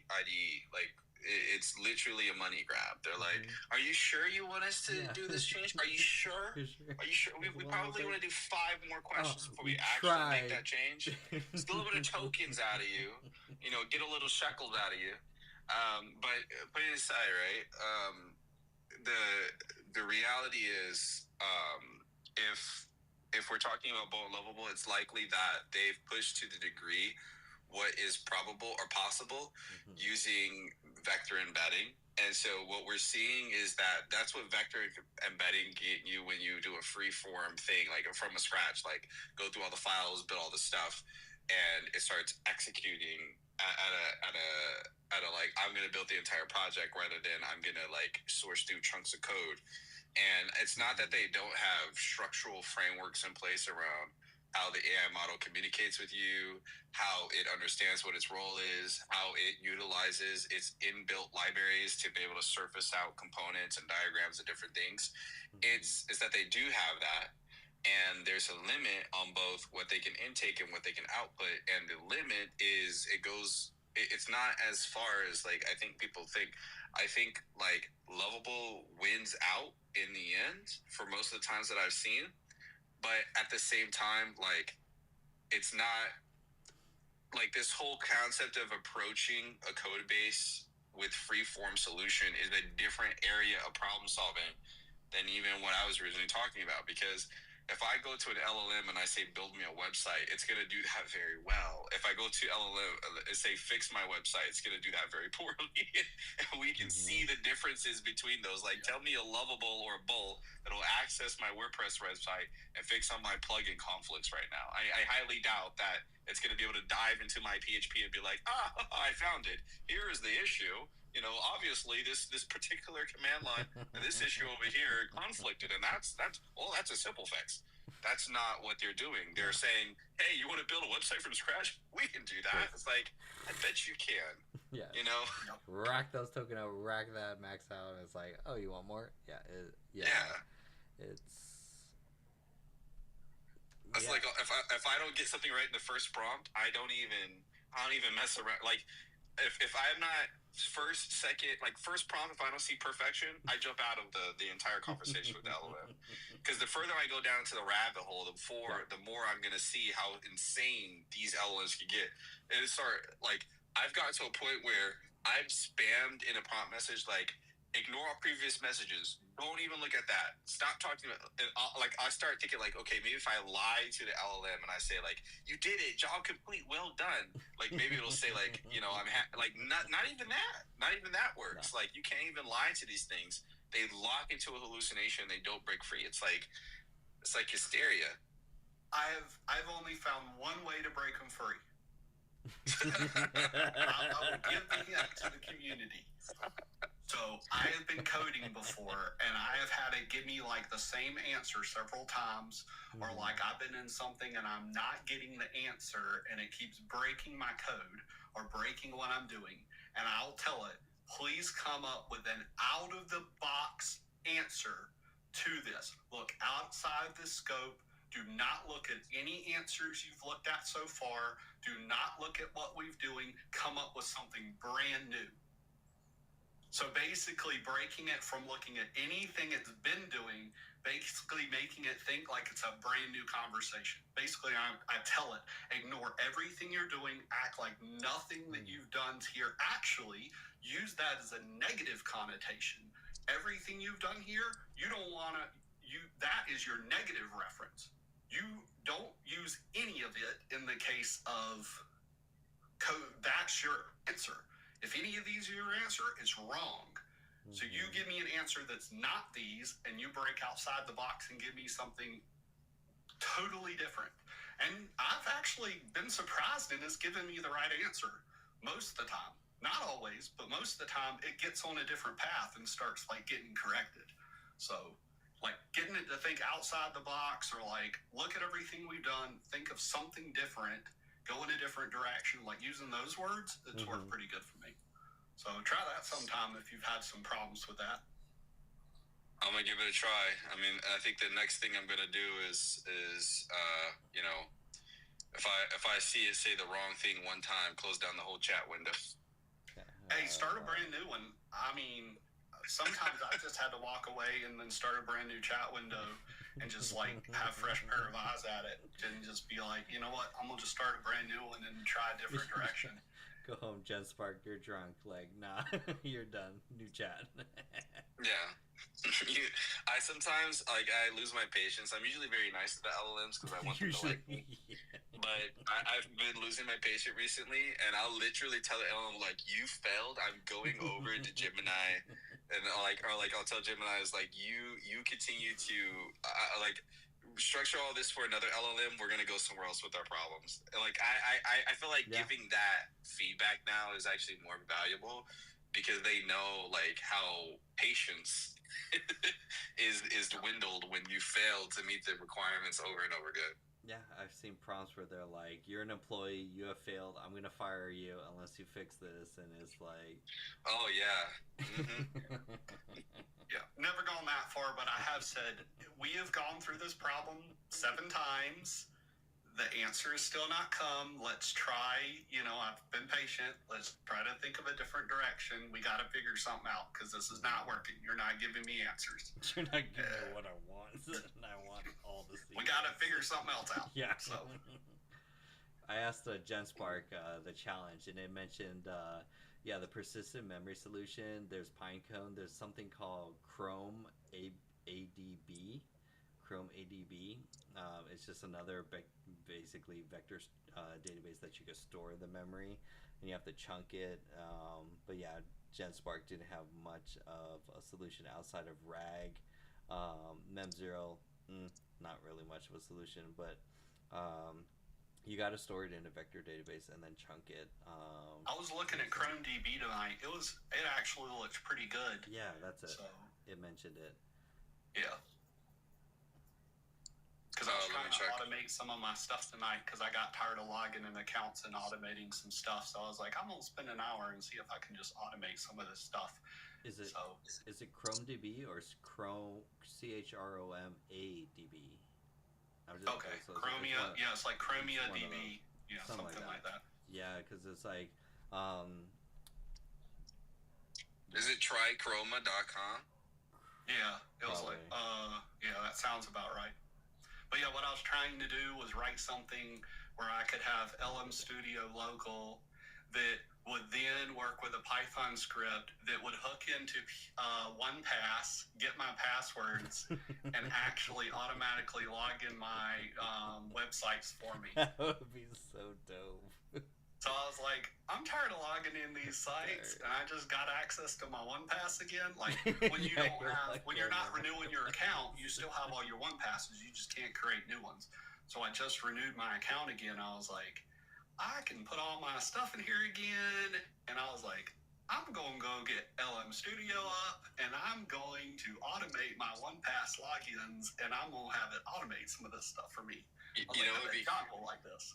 It would be crazy if you did like, because a lot of people don't know this, but the market for single sign-on, like SSO, is a very, very expensive and redundantly, like there's a whole list that for somewhere on my server I posted it, but there's a guy who was so upset with the offering and service providers around providing SSO that he made an entire list. He calls it the shame list. It's a list of companies that he shames by name and lists all their names and their pricings, and he keeps it up to date. It's this crazy long list of people that are like charging you an arm and a leg for SSO. And I feel like what you just, as soon as you said that, I immediately thought in the back of my mind, like, why haven't I set up SSO in our organization using an AI model? Because I could probably get the entire thing to like get us to auto log in and log out without having to like do any sort of technical anything. I just feed it, because they put all the documentation out there for you to set up stuff that you need. It's just a really annoying process. And I've had so many different administrators on my team, like literally throw their hands up and say, like, I'm not even going to touch this crap. And like, we're just going to go out and buy LastPass or some sort of equivalent that provides the service. And I'm like, how much money does it want again? Actually, you know what? Maybe we don't need it. That's what's happening. SSO is a pain in the butt. I'm glad I'm not on the heavy DevOps side and have to deal with that. But yeah, I started the process like 2 hours ago, and I was just doing it myself. And I was like, I bet Jonathan would like this. So I was going back through it, and I started using my PWA builder that I was writing to do the chunk thing for him. And I would just copy the code over, and I started like making it where it automatically install LM Studio for you, automatically add the model for you, and then it would automatically make sure you had 1Pass installed, and then ask for your key. And all this is just HTML, JavaScript, and CS through the PWA model. And then you could just click buttons, log in, and start automating stuff. And as far as I got was the API call part for 1Pass. And anyways, I got to get up early in the morning, so I've already stayed up later than I wanted. You're a blessing, David. You're truly a blessing. Me and you need to get together, Christian, and see what we can do to solve this. Like I said, I think I've tried my solution manually on a couple things, and it seems like the concept seems to work. So let's see if we can put something together and make it work. And see if we can make this work for a whole bunch of other people. Yeah, sounds good. So, connection. I'll catch y'all tomorrow. Have a good night, David. See ya. See ya. Yeah, this is deep down the rabbit hole, but no, these are the cutting edge stuff of trying to push these LLMs and what's possible to do. Brand new type of things. It's like, yeah, everyone's still trying to figure out a ChatGPT subscription, and we're like trying to put RAG to max out the token input and output. We're like, I want more data in, do the thing I want, and then give me the results. Don't question me on how much data. Don't limit me on data. Exactly. And I'm sitting here and I'm thinking to myself, like how much time do I put towards it? I'm almost certain though. I'm almost certain that two things. I'll end up using Pinecone, and then the second thing is that I'll need to do the thing that like little picture diagram I was showing. Because just because you use Pinecone doesn't mean like it's going to get it right. And so what I'm gonna do tonight is I'm going to take the documentation that Gemini has on vector embedding, and then I'm going to figure out to what degree I need to make that part of the solution. And then I'm going to create a framework of building web applications, and then I'm going to tie that to a component like inheritance system so that I can put a skeleton up and then pull in and out components, but utilize, Gemini or just Pinecone or both to contextually maintain like memory across the execution of these LLMs. And then, oh my God. And then maybe I'll be be able to solve my problem. Yeah, it may take a little bit longer to process, but I think that's the workflow. Is like, yeah, and I think NAN is the only one I know that does vector databases at least easily versus custom code and other nonsense kind of thing. So. Well, I'm in NAN right now. Quick question: do you know if NAN has a documentation on every single node and its inputs and capabilities? Not off the top of my place. Off the top of my head, no. Because what would be really helpful is I know that there's a way to automate NAN nodes and connectors, but if I get like just talk to an LLM and say like build out all the connectors, right, and then we import it. Sarah in our community has a custom GPT because it's just JSON files, so you can use any Gemini or DeepSeek or even probably Grok, because Grok has the most up to date as far as the NAN for the what's released, and just have it build a JSON file for what you want, and it will build the JSON file and do at least most of the automation to get there, at least most of the nodes and stuff. I was trying to look into it, but the concern that I had is that the LLM wouldn't understand the correct JSON like nodes for what I was trying to do, or would it get it wrong on the first try? It will get you 80% there. It's like, I was surprised with Grok for troubleshooting to build me a JSON file for what I wanted to automate in NAN, because it has the most up-to-date version of NAN versus all the other ones have outdated NAN documentation per se. So it was able to get like it close enough in the first, and then there's of course the fine tuning you got to do. For example, you can give it knowledge files unless you scrape the knowledge files and then put that into a custom GPT like Sarah's. Because Sarah in our community, she has a custom GPT that builds NAN workflows. That's Sarah Deback. Sarah Deback is like, she's like our A student as far as like building NAN and custom workflows and custom GPTs and stuff like that. So I'll be honest, I've only used Grok like 2 times ever. I honestly don't even remember how to use their thing. I run away. They have like they have a deep search model and they have a think or a deep search option and a think option. Do I even really need to use those? No, just I was surprised. I was like against it, and a member in the community was like, use Grok to like fix your NAN problem, and I was like, Grok's stupid. But then I used it and I was like, okay, Grok gave me a JSON file that actually worked within, at least got me close enough within the first one. It was because it had the most up-to-date version of what NAN, whatever their release is. So I was like, okay, Grok, I'll give you this.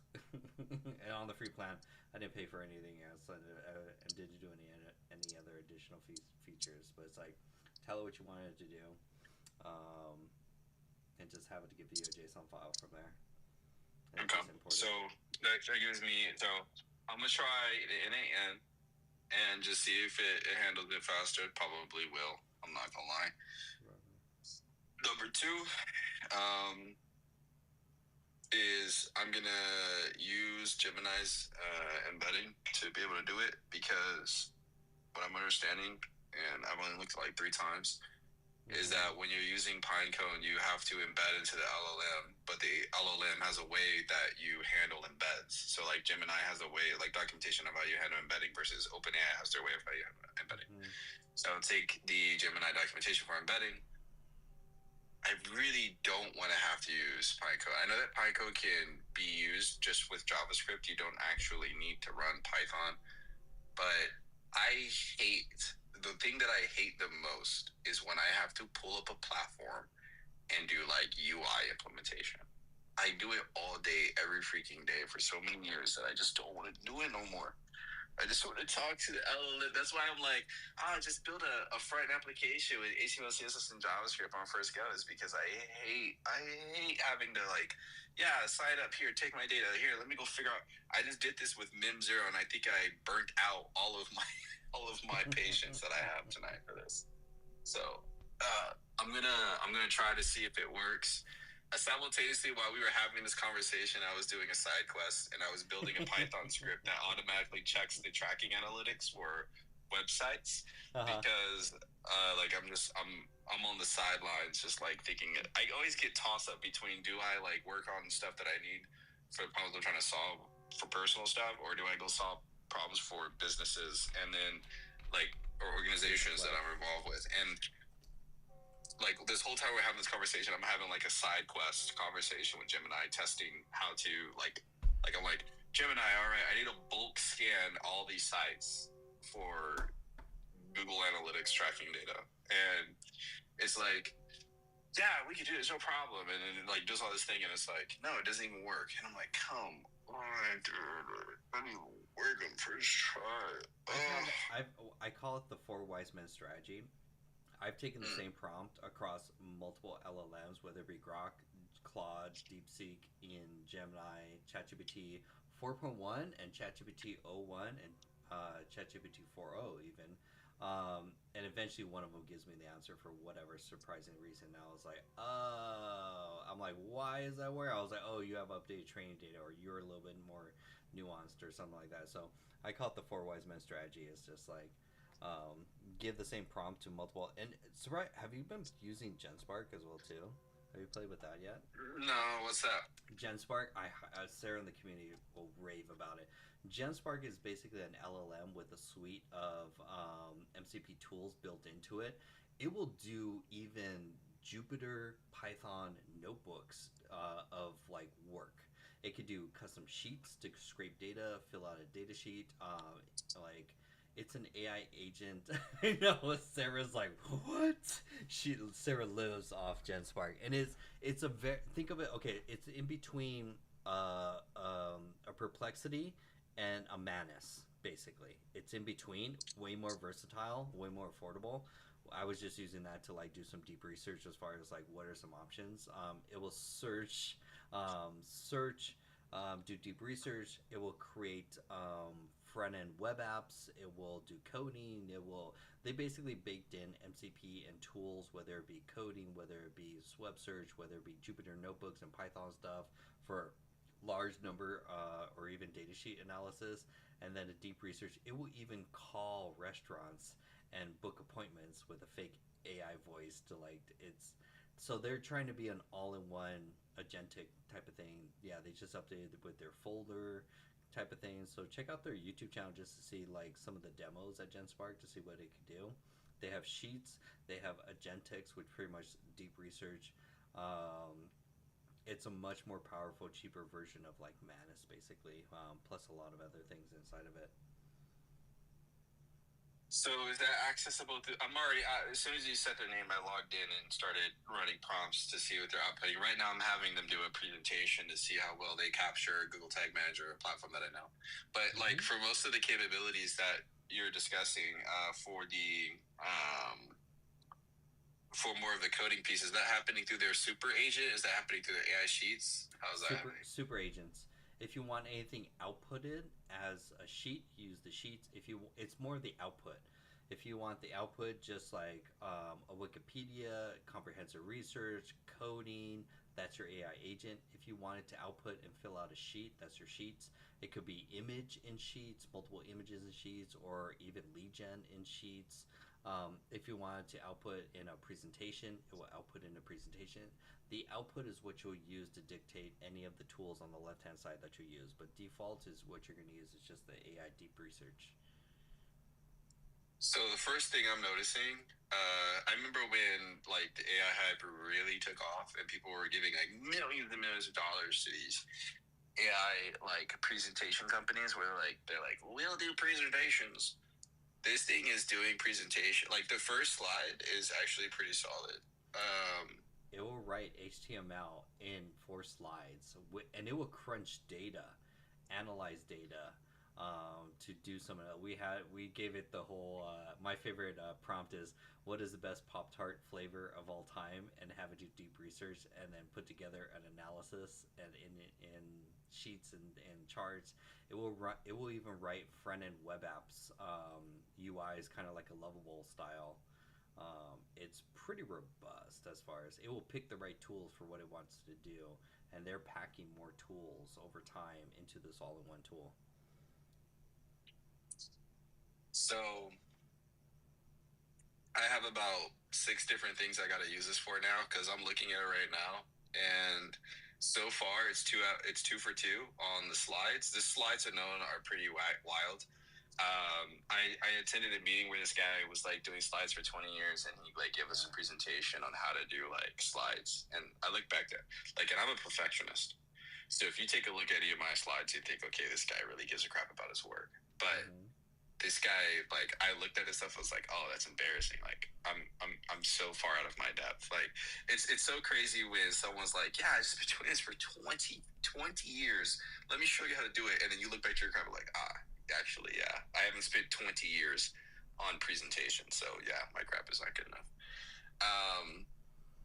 But I've been looking at this. So I got open tasks of tracks of work. I'm gonna what's today? Is today Monday? Okay. So I'm gonna use GenSpark. I'm gonna use GenSpark probably tonight and tomorrow.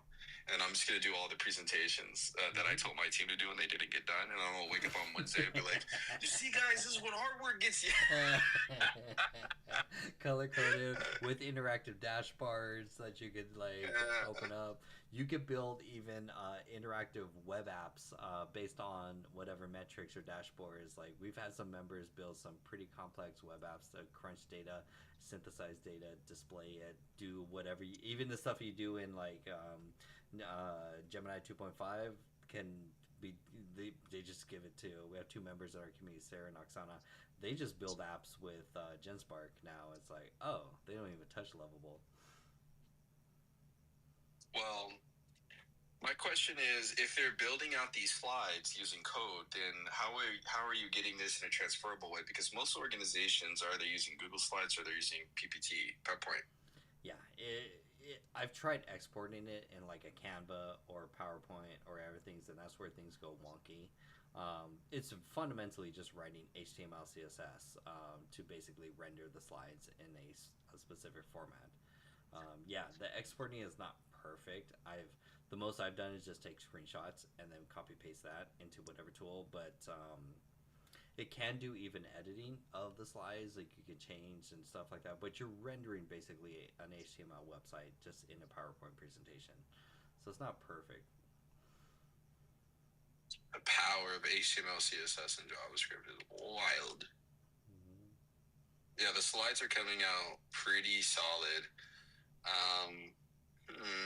And you can edit with the code and stuff. You could take the code and drop that in a Gemini to make the changes that you want for the code, and that's the whole.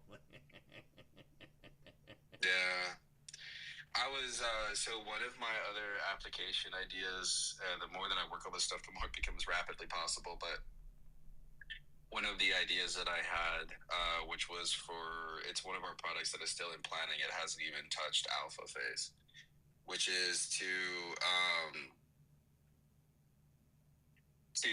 use the Google Maps API and then scan all of the businesses in a particular area using query search, and to assign digital marketing algorithm scores to all the businesses based on their marketing stacks, so that you could then say, okay, this business sucks at marketing, their score is X, Y, Z, and this is how much money they should be paying, or this is how much money they're likely paying to a digital marketing agency.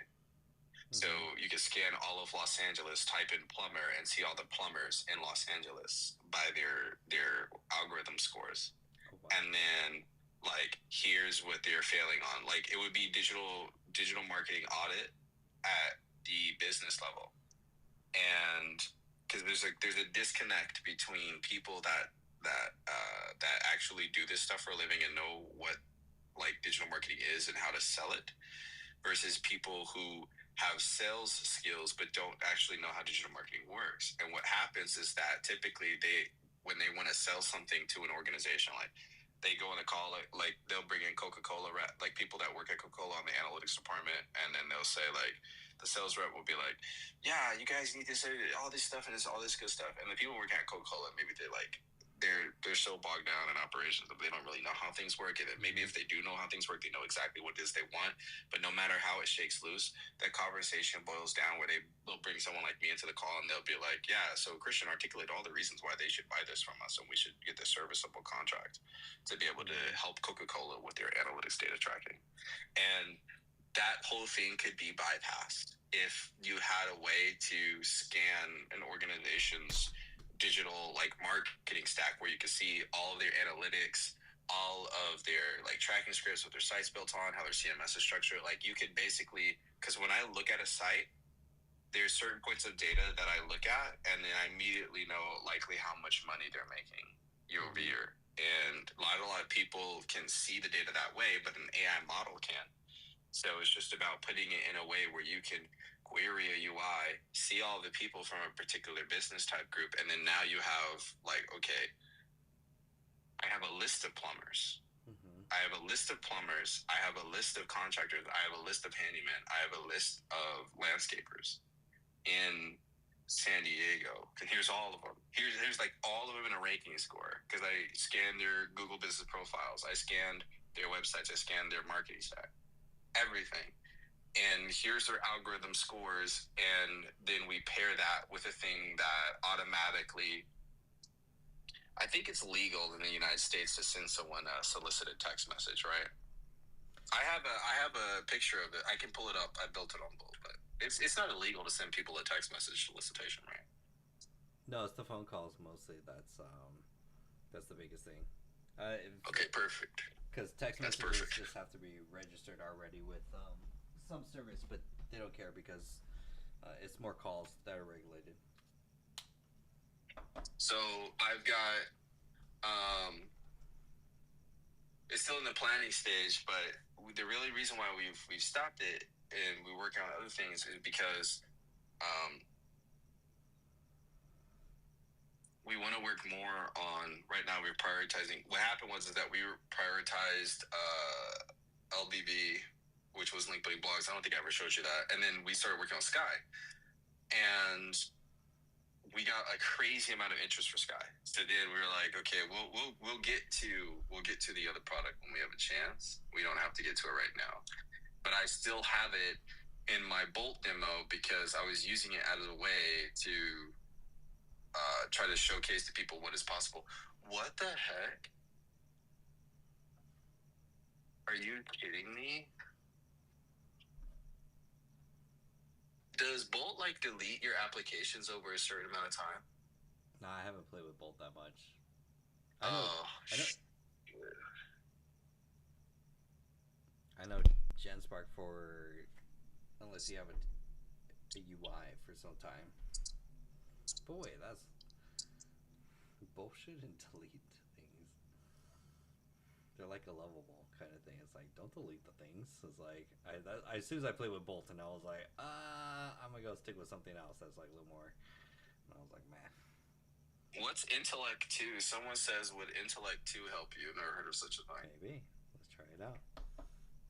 These are, I'm not gonna lie, these are the little tips. That's how we learned about M2.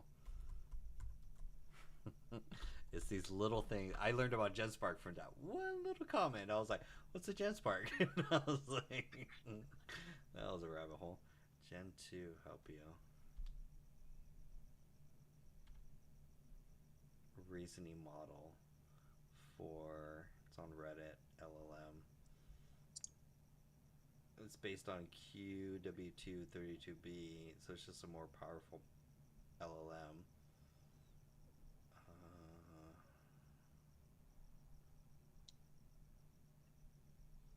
So it's the Google, it's like processing. Oh, it's on Hugging Face, so it's an open source LLM. Interesting. Yeah, it's an open source LLM that's like above Qwen, basically, but still have yet to be deployed and matured. It's just a big LLM. Interesting. Let me show you. Can you see this? Yeah. Okay, it's gonna be kind of blurry, but so like let's say this is your site right here, right? And you have like LA Dental Care or San Francisco Plumbing, and then you can click into it, and then let's say you see something related to your analytics, right? Dope. And you can see your web performance, whatever else, and then most importantly, you can see your leads. Oh, like your leads that are coming through, right? Nice so UI. let's just imagine that for 2 seconds that you could talk to the AI model, and then you you get the site in the service area rendered already, and then it's just basically lead collection, and you see leads come through, right? And then also imagine that like the thing that it takes to get the site out the door is like filling out these like going through the yes, and then boom, you get a site up, data collection, you get the email, whatever else, and the date. And then you just set it up and it starts farming leads, and it doesn't charge you anything until it gets leads. Interesting. So based on its quota of leads per month is how much you pay. That's a much better business model than Google Ads, because Google Ads charges you up front, and then you pay a premium. You pay a competitive market rate rather than just paying, because you're good. You pay because the highest bidder wins. So anyways, that's not the point that is like interesting about this. Like, imagine that you had a thing like this, right? And you could zoom and zoom out, whatever else, right? And you come in here and then you type in like plumber in Los Angeles, and then you could probably like try to find plumber, and I can't find a plumber, so we're gonna try maybe dentist and see if that works. And then we find a dentist, right? But imagine like, because this is like a demo thing. Right. Imagine you find all the dentists in this particular location, and you zoom in, right? And let me zoom in real quick. And then you can see, like, you click on this, and then you get their SEO score and how much money they're likely spending on marketing, and how much they're actually being charged by the agency, because you can see, like, they've got an algorithm score that's based on their marketing stack. And then you get, like, how many leads they should be, like, how much traffic they should be seeing and how many leads they should be seeing based on competitor data. Right. And then you break down, like, these are the reasons why their score is bad. Their score is bad because of this. Their score is bad because of that. Their score is bad because of this. Call now, like, get started, compare plans, whatever else. And then this gets sent as a one-pager to the business owner through a text message with their business and their information saying, hey, listen, we did a scan on your stuff. All your stuff is trash. Yeah. That's a whole difference. Because I just watched a Meta video today where Zuck was like, look, we already have all the data. Why not just pay us, and we'll create the ads, we'll create the creative, and you just pay us for the leads, and we'll do all of the things on the back end to get you leads for it. And I was like, big promise, but you do have all the data. Interesting kind of thing. Yeah.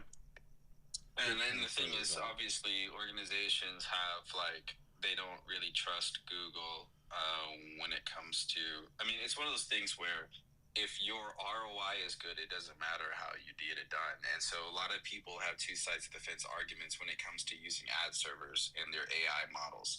They are either on the side of the fence of, hey, I'm going to give you the money, and if I like what's going on, I'll know because my sales are up.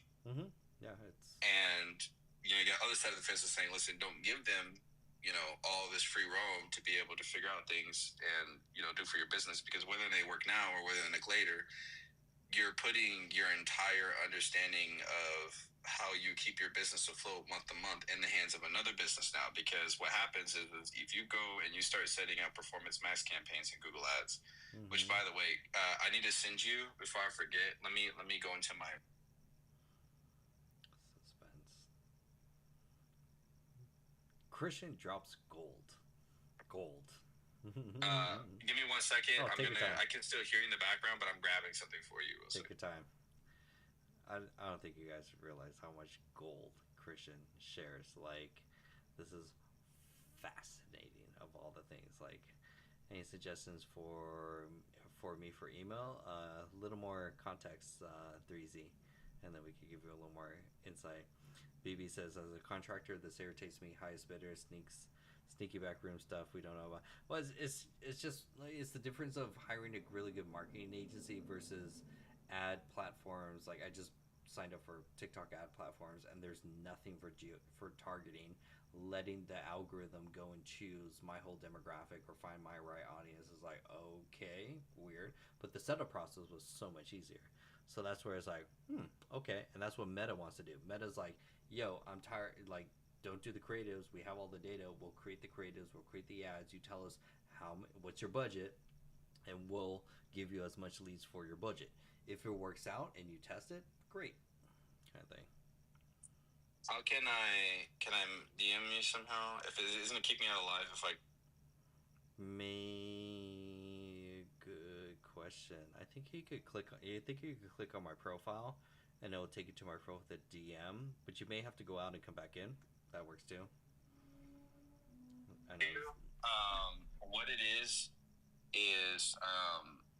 so you'll see it make sense when you pull it up, but because I heard you were gonna run ads, so that's an example of someone with a very, very small budget. It ended up being just a budget as the issue, but I was tracking down kind of like what are the issues with getting conversions, and this was for Google Ads specifically.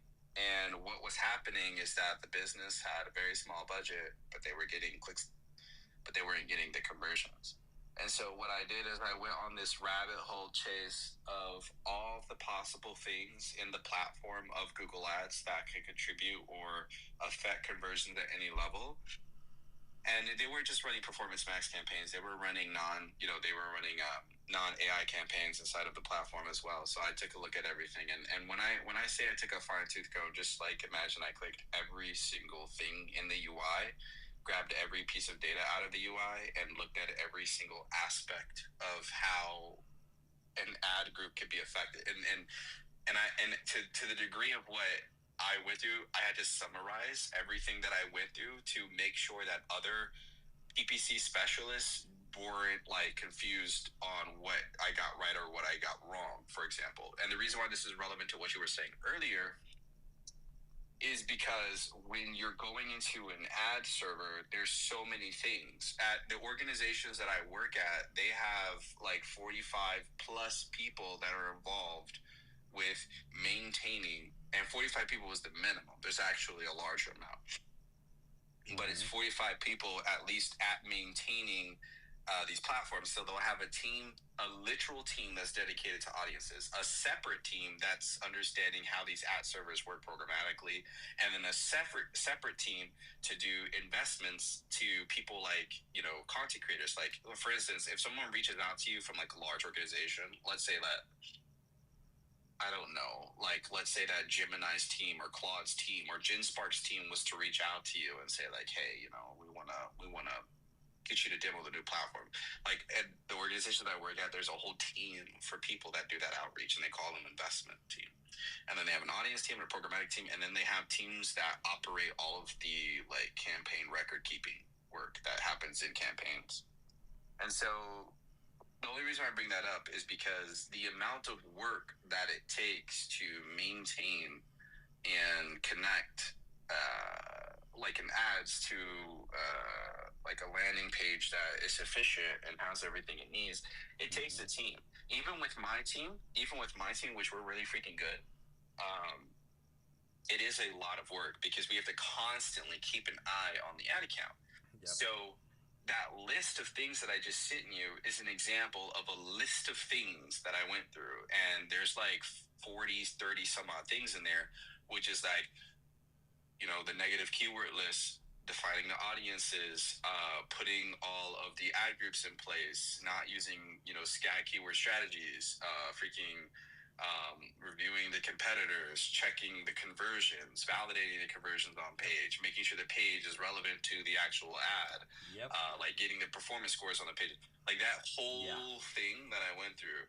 I was like, if he's about to run ads, like here's the 45 freaking considerations I just had to go through. Like, all of that in Google, 1,000%. That's why I'm really like odded out that like TikTok was so simple. It was like creative, budget, done. Maybe states and gender, done. And I was like, okay, I'll gamble on this. Let's see how this goes, because I'm coming from Google and Facebook, where all of those metrics are like, if any of the like the page, the keywords, the targeting, the creative, all of those variables can make or break a whole campaign. And that's what I was like, okay, let's see. I'll gamble on TikTok. See how that works out. Well, I'm adding GenSpark to my notes to talk to the team on Wednesday. Hey. We have meetings internally with Monday, Wednesdays, and Fridays. and I'm going to be going over GenSpark, it looks like, in the background. Yeah, so we'll see. My members can't rave enough about GenSpark. They use it for all sorts of things that they're wanting to use. The more you use it, the more power. And it's basically an LLM with very powerful suite of tools all built in, depending on what you choose for it. So yeah, it's cheaper and better than Manus, basically. You know that idea that we were talking about earlier to have all the LLMs line up and give all their responses outputs in one UI? I think I might make that tonight because I'm so tired, dude, of opening up like chats over and over, like with ChatGPT and Gemini. I was like, I wonder if I could just make a tree of chats, and then I send one prompt through, and I could see the responses like 10 times. One member in the community shared that tool where you could drop a prompt and it will run through. Oh, I hope I saved it. I'm doing pretty good, better at my savings. Chat Playground AI. Chatplayground.ai is where you could compare different LLMs simultaneously. I think I've heard of this site. Wait, this is an old one. This one's been around for a while, but I haven't seen it in a long time. Yeah, Megan in the community shared this with us, and so you could compare 4 models simultaneously, upload the prompt, and it will run, so you could compare them to see what you want.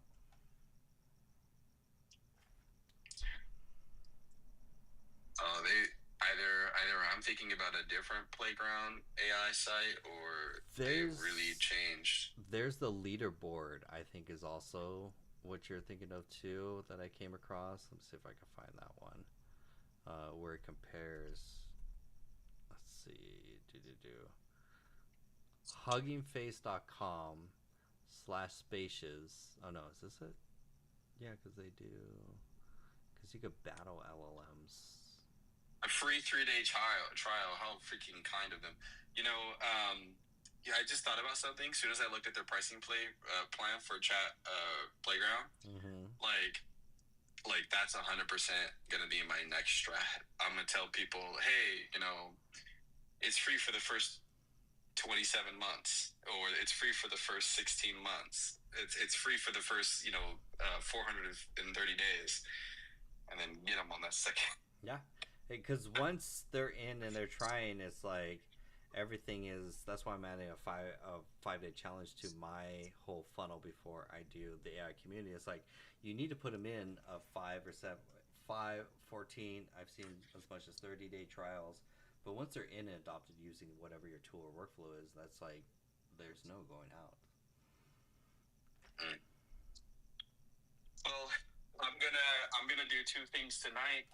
I've got the energy for it. I'm gonna figure out this freaking thing for the code scaling, and if I figure out the code scaling, then I'm gonna finish the workbench tonight, and then I'm going to probably, because it won't take me 3,000 lines of code, I'm gonna make a UI that is standalone application, and you put in the thing, and then it executes. I'm either going to 2 things. Either I'm going to have it save prompts, or I'm just going to have it execute, and I'm going to have it do like 10 Gemini outputs simultaneously, and just like push it to the freaking max. I just got to figure out a way to get it on 2,000 lines of code, because I don't need to be sitting here waiting 5 minutes to get 1 or 2 Gemini outputs. That's crazy. We're so spoiled. It's like we're like, no, give us it now. Yeah, because I'm so tired of this that I have a conversation right now, open up with Gemini, and I'm like, I got this track of work that I want to handle, and then over the other side, I'm like, but I need that context to have a separate conversation, so I got to copy the conversation, start all over again, and it's just like, crap. I hate this. So, and maybe, that would be so cool. That'd be so cool. Like, I probably shouldn't have. Should I have? I guess, yeah, I could. That just gave me an even better idea of what I can do with it. So I was talking about how I built that Python script that chains together and breaks down chunks. It just needs the context, and to further the context memory, I could put that in UI. How so? That I can look. Think of it as in your mind, we know that LLMs output input is like structured, but they need context. I could literally put that into a UI. So like you could see and validate whether or not it, that would be great. That would be great because then I'd be able to do quality checks across the chunks. I would just have to throw everything in like, I wonder what type of design would be best for this. Gemini. Oh, Gemini. Like what if, imagine this. Okay, just imagine your mind, right? On the left-hand side, you have a mega application, right? Like I was talking about earlier. Because I don't know if I showed you this, but did I show you what I built with the AI workbench thing?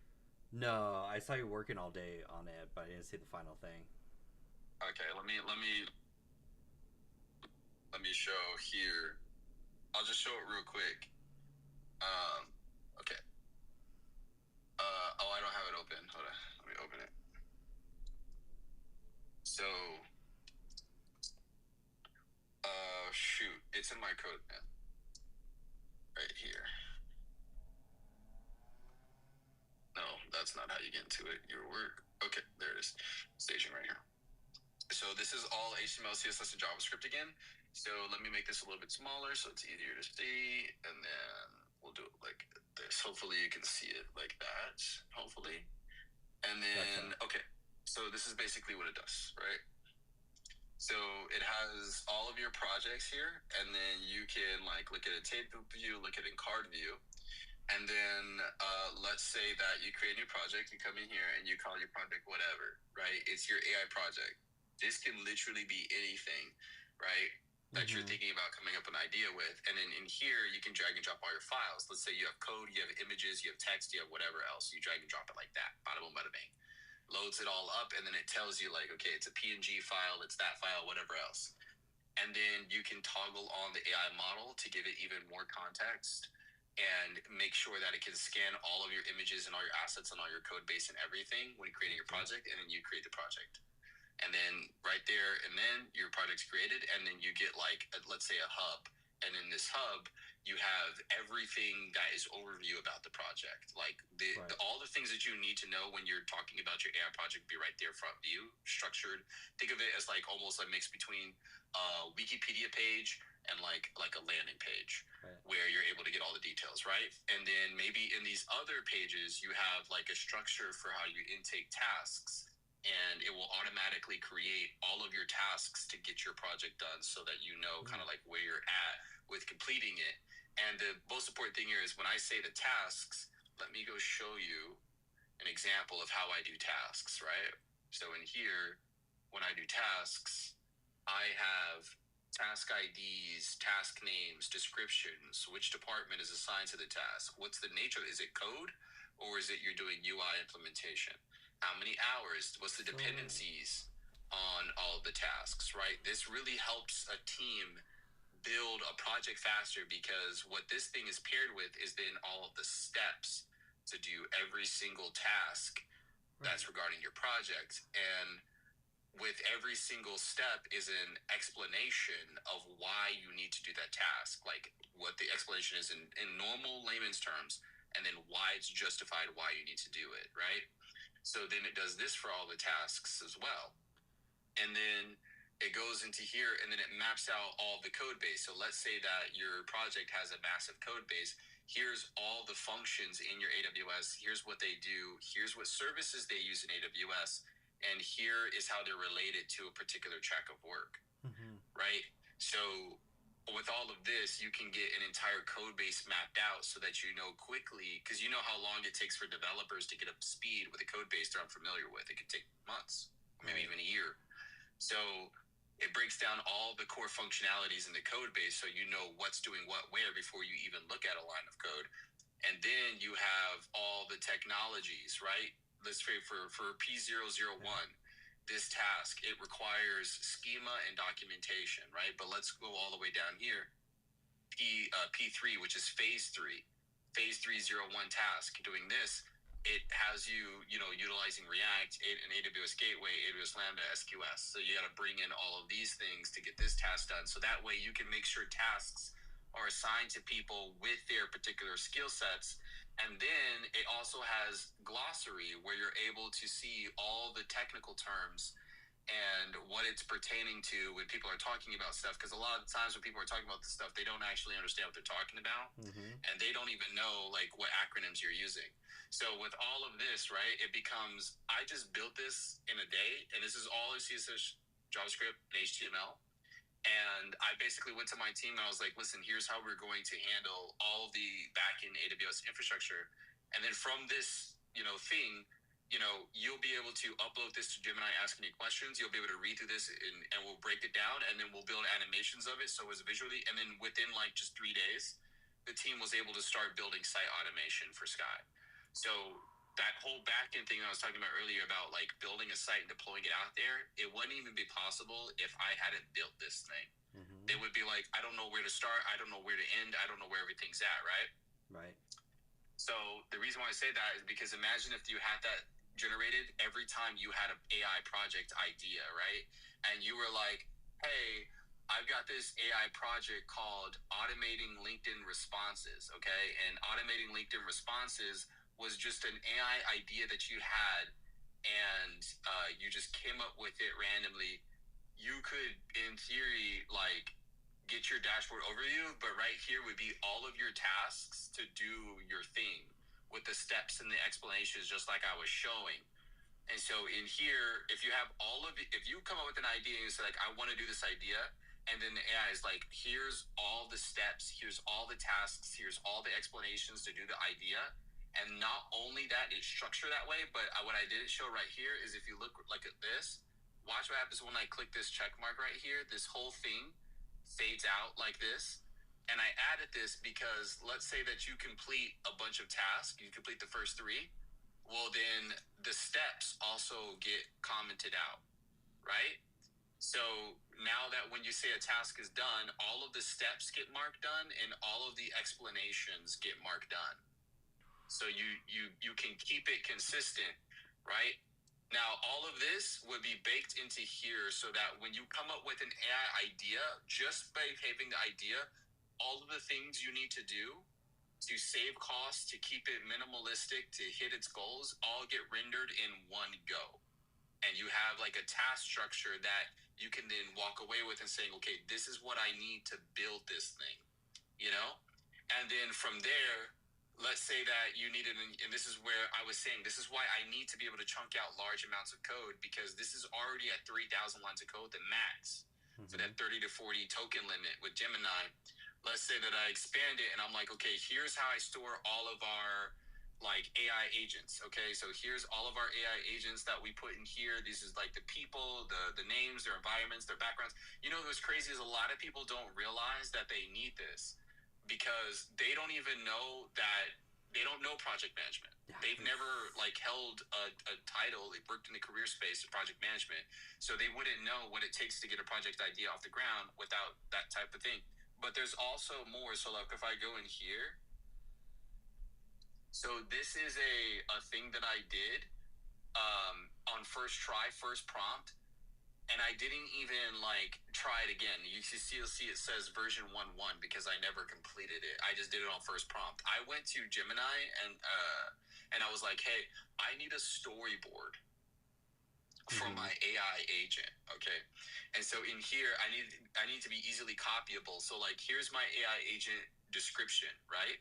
Here's the core character prompt so that I can send this prompt to any LLM and then get my AI agent generated. Here's the environment background. Here's the background that appears behind my AI agent. So I just copy these and I go to Gemini in one click, and I'm like, okay, make my AI agent. And then when I do video generation, right? Here's how like I'll do video generation. So I'll send a prompt and it will be like, here's the theme, here's the preset, here's the color, here's the camera, lighting, and style, atmospheric, and all these things. And then copy this out, and this is how I go do video generation for AI model.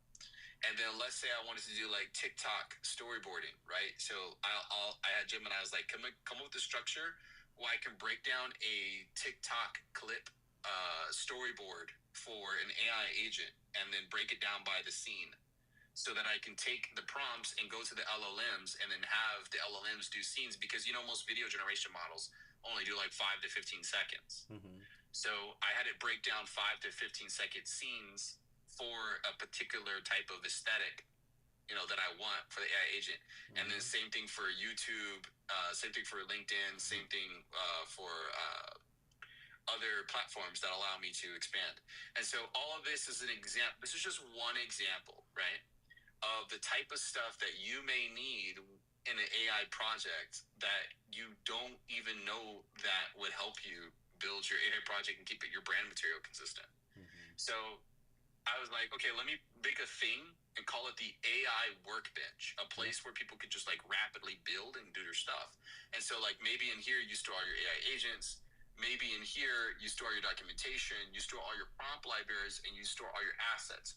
Once you store all of this information, you would be able to, let's say, go to Toolbox, and then you'll just be able to ask Gemini, hey, Gemini, based on my AI project, what are the tools that I should probably create for helping my community, for automating this particular problem, or for solving this particular issue? And then Gemini would come up with all the tools. The same way that I'm creating tools, Gemini would create the tool right here in the UI of this front application with just asking Gemini to do it. And then you would be able to see like, okay, Gemini would present to you, like, imagine if Gemini was like, okay, like let's say your project, Jonathan, was to create some sort of idea assistant, like, or whatever the idea was, or maybe it was to create a Chrome extension, right? Or maybe it was something that keeps track of all of your AI tools, or like what David was talking about earlier, something to do with LastPass. Mm-hmm. And you needed to store all of your information about your AI project in one place. And then once it's all stored in one place, you go to Gemini, and then you ask Gemini, hey, Gemini, what are all the tools that I could possibly create to help this structure and work for my initiatives and what I'm trying to do? And then you have glossary, obviously, for the structure. And then what I did was I put like a color palette thing in here so you can see. It's really bright, but you can see it switches between color palettes. And then it will take your API keys, and it will give you export import for your data management. And then, that's basically it. Now, all of this I did in the first 10 hours, right? And I was like, this is why I was talking, like, I was listening, Dave was talking, Dave was like, David, you've inspired me. I'm going to make something to help you and Jonathan. And then I sat locked in for 10 hours straight until I built this. And it's all like, the only thing preventing me from taking this forward is putting what I said earlier, the context output length. I need to increase it. I need to go from 3,000 lines of code to larger. So I got to solve this problem, right? But then it wasn't just this that I did in the first 10 hours was make this type of application. But what I also did, and take a look at this, I built the site for it as well. Can you see that right there? I don't know if you can see it. Yeah. So I built the website for the whole thing in Lovable by giving it the code base and the type of design that I wanted. So it said, your authority in AI project management, a standalone powerhouse for AI development, no subscriptions, no cloud dependence, just pure control. And then it actually built out the freaking UI of the AI workbench right here inside of the site design for the landing page. So I came in here, and then it did the full like layout of all the features and all the stuff that it does. So this was all in 10 hours. Okay, so I put together the idea, the concept, the landing page, like all of it in the first 10 hours before I passed out. And the only reason why I didn't put this live and put the marketing, remember, because I was talking about with Sky, like how it does content marketing at scale. The only reason why I didn't put this live is because I ran into a context window issue dealing with freaking this piece. I ran into a context window issue because I already know exactly what it needs to do and how to do it. But LLMs can only get me so far, so I got to work together to chain them. Once I chain them together, I'll be able to finish the application, and I'll be able to put this out there. And as I was building this, I was like, oh, crap, I think I made the perfect template for AI app ideas. So let me just add this to Sky. Like, this is something, a conversation I'm going to have with the team, where we add this to Sky so people can like use Sky to automate the AI app idea, not just like niche content blogs and for niche content creators or local business services. Because I was thinking about like, how would digital products be relevant to people in the AI community? Because there's so many people creating ideas, but they don't have like an all-in-one, it'll start marketing. Like, imagine you just come in here and you're like, okay, my idea has nothing to do with AI project management and Workbench. It's an idea about LinkedIn responses. Yeah. You know, and then everything would change. The colors would change. The content would change. The content market would be in place just by talking to an AI agent, and then it would render this level of quality, this level of precision in 10 minutes. Instead of taking 10 hours that I took to get all this done, what if this just executed for 10 minutes? Mm-hmm. That would be huge. AI project management is massive. Massive. It's like a whole thing. It's a whole thing. And I've had to do it for Fortune 50 companies. I've had to do their AI product management. They come to me and they'll say something like, hey, what can we do? And I'm like, okay, here's what you can do, and here's the full life cycle of stuff that has to be put in place. Have you played with ClickUp? Yeah. No, I haven't utilized it, but one of my close friends had, when they first started doing their rounds of investment, he left his company to go join ClickUp. We're still friends on LinkedIn, but he was like, yeah, they offered me so much money, I couldn't say no. So, yeah. That was like today's theme. I was like, because I did a one-on-one with a member that was learning Make.com, and I was like, what are you trying to do? And she's like, I just need to streamline tasks in $1 million the steel manufacturing company because they're outdated. And I was like, oh, let me show you ClickUp. And so I went through a whole demo of what's possible. It basically manages task, project management, Kanban boards. You can integrate it with so many different tools. Has a Slack built in, dashboards, reporting, all this for like $9. It's like, because I use it for like for all my digital marketing clients to like put them into a CRM that's simple, customized, and then what I'm secretly working on is integrating ClickUp with Make.com to do automated content generation as a machine kind of thing. So ClickUp is very powerful for like a task and project management app. They have AI in it, but it's not really much from like anything of it. But just the first like 20% of what you just shared, play around with ClickUp, because it's one of the biggest things to like, because everyone that I've been talking to, I'm consulting with a digital marketing agency, and they're trying to move from Asana into some better task and project management workflow because they capped it out. They don't have AI. There's no automation. They don't have insight. They don't know when things are done. Everything's horribly done in there. And so I'm in a project right now just to move them into ClickUp. And so I highly recommend play with it. It doesn't do all the things that you're doing. Like, you're doing way more comprehensive as far as it would do all that AI plus syncing and actually developing, which is a whole nother side set.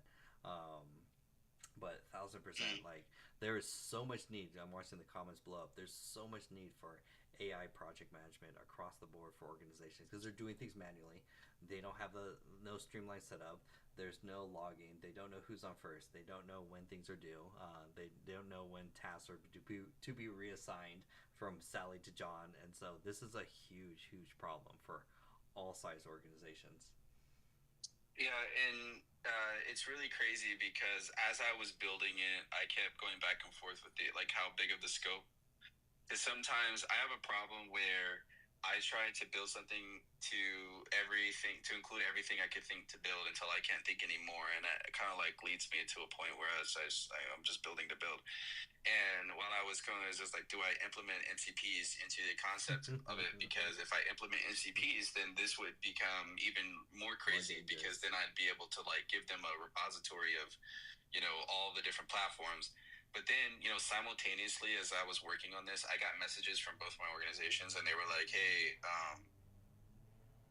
we want to use AI in our stuff. And so I was like, okay, great. But there was people like, what, they're like naysayers, and like, what could we even possibly use AI for? Like, it's pollution. It's going to hallucinate. Yeah. And so I'm seeing, I've worked agency for so many years, so I see now that, and I've known this many times because I've talked to VPs that are, got 30 years on me, where they're, my 15 to whatever, and they'll say like, there's only two ways to traverse the organization fast, and that is to get the forest and the trees understood, right? Where you understand every single impact in every single team, right? Because once you know everything that's going on, you become the person that everybody wants to pass the work to. And then the second route is to do business development. And with this AI stuff, joining an organization and getting an avenue through business development with AI at your backbone, you can quickly rise to the top of an organization, because so many people are not understanding what AI can do. Like, there's things that I can't show on this live stream, and there's things that I can never show an organization because I've already automated a bunch of people's jobs. They just don't know it yet. Yep. And even before you utilizing the AI stuff, like, I would join agencies, and they'd be like, okay, we've got this like full week of work, right? We've got a full week of work for you. It's going to take the whole week, but we believe you can get it done. And I'd be like, okay. And I get it done in like the first hour. And when language models became accessible, I was like, perfect. It's time, like, now forget getting it done in an hour. I might get it done in 10 minutes. And so now with this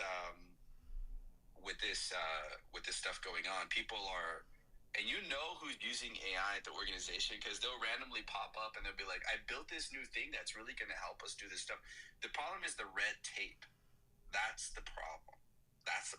The red tape. They have like global security offices and different orgs and parts of the organization that are pertaining to preventing you from like going mayhem with the freaking LLMs. But if the red tape was removed from me, and any organization came to me and was like, hey, we need to XYZ with AI, I could freaking... that's why I'm saying, like, that whole thing that happened with that Fortune 50 company that I shall not name, they came to me just like that. We had other agencies from the EU. There are agencies from the EU that are like, how people, like, I don't know how you present it, Jonathan, but like, there's people out there that present AI solutions and stuff like that as like bright and bubbly. Like, here's all the stuff, like, AI can, it's like AI can make you like change your face to someone else's face, and AI can like turn you into a baby, and here's a prompt. It's like that. That's their approach. That's how they approach these organizations, like baby blue pie in the sky type of idea concepts. And that's the level of competition there is in private and agency, or organization, in-house and agency. And the problem is that that's not reality, right? So what I did to get that contract and to generate $4 million in that time span was to approach them and be like, to scare them with the AI. Like, my whole thing is I want to scare people into submission. I know it's like a super dark thing, but it actually works. No, it's pushing. Like, pushing the boundaries. Yeah, and I take a couple of tips from Bill Gates, where he's like, invest into our insurance companies and stuff like that. Otherwise, there's going to be some weird outbreak that impacts a bunch of people. I'm not going to go into details into the thing, but the main thing is that you can scare people with technology into giving you a contract. And so what I did was, and I don't think I've showed you this, but I put together, here, let me pull it up. I put together this presentation, and this is the one that did it. This is the one where they went from like, laughy, bubbly, whatever else, and then they saw the other thing, they were like, oh crap. Yeah, and then that was when I knew that I had the right aspect. I like dark humor. I like scary stuff. So this was years ago, man. Here, let me show you. if I can get it here. This is what I showed them. They were doing like light and bubbly stuff, so I zoomed in. I made the eyes itty bitty like that. Yes. And I was like, yeah, like this is what AI could do. Like, and this was just a showcase of projects, so like it qualified for the contract. And then I was like, yeah, here's what AI actually is. And like everyone who's telling you it's not coming for your job, yeah, it actually is coming for your job. And here's how we can prove it. And then I went through like, so when I say slide presentations, like I went through the history of AI product development, right? All the tech stacks that we use behind Sky, all the LLMs. This is back when we couldn't even get access to all this stuff. We had to like ask for permission. And then our process, how we build AI solutions faster, like our iterative process of how we like learn from what we're building. Because a lot of people build stuff and don't learn crap. And then how we uplifted like 40 to 60 plus solutions very quickly. How we built, how we integrated it into SEO. How we built something called automated tools before they even had the GPTs available. And then how we integrated into Discord. That's what I was saying earlier, not to share this on TikTok Live, but you can force people into servers. You don't actually have to invite them. You can literally pick people up out of other servers and force them into other servers. And how we integrated it with an affiliate system, and then the traffic and analytics that we saw growth from the AI. What AI was able to do on search very quickly, you could see in the first 7 days we had 6,000 clicks, 190,000 impressions in the first week for a random business in the locksmithing. This was years ago. We were like, oh crap, this crap really is powerful. And so we took all this, we put it into the presentation. We're like, here's where we're going next. This is what we're building towards. You can see right there, autonomous agent in the map. When we release this thing, people are not going to be SEOs no more. Yeah. We're going to be like, yeah, you don't need an SEO no more. Like, what do you need an SEO for? We have agents. We have AI employees. You're playing around with GPT prompts. That's cute. Yeah. And they, like, so the guys that went up there with the other pitches, they're like, yeah, watch, it can like mimic your voice. And it's not, you know what's crazy is that whole thing that I just described is not even relevant to the business. That's like the craziest thing. People go out there and pitch AI and it's not even relevant to the business use case. Yeah. You know? And so that's the level of competition there is. So within an organization or within an agency, you can like scale up really freaking fast. You can scale up really freaking fast. You just gotta, you know, not cross the red tape. Be careful. Be careful about, you know, what you say, what you don't say. And then the rest of it is just making sure you understand the actual, how the money is really generated. And so I've been telling my team, I was like, I don't care. Like, you know, it's crazy. When I first met every one of the people on my team, when I first met them, their skills were in flight, like they were in development, but they weren't where they needed to be. And when I first met the SEOs on the team, because the SEO platform, one of the tools, so you can imagine like how much of a critic I am on SEO, and then I've got people on my team that to train SEO for. So the worst thing that I could be, and I don't ever do it because I don't have the time, but the worst thing I could ever be is a mentor, because I'm like the Gordon Ramsay of the freaking digital disciplines. If someone's like talking about design, like I've got 2,000 opinions on design. If someone's talking about analytics, I have 50,000 opinions on analytics. It's like I'm the worst person to talk to because I'm like the last person to tell you your idea will work. I'm the first person to tell you why it won't work. Like if you give me an idea, like I'm thinking in the back of my mind what's going to cause it to fail. Yeah, so have you thought about these 14 different things? Yeah, exactly. And so the reason I bring this up is because the SEOs on the team, like, I had to push them for more than a lot of the other departments, because a lot of the products that we have to build rely on SEO. Because you can come up with an AI idea, you can come up with like everything you think you're going to put out there in the world, in the sphere of the universe, in this society, in this market, you're going to be dealing with marketing channels.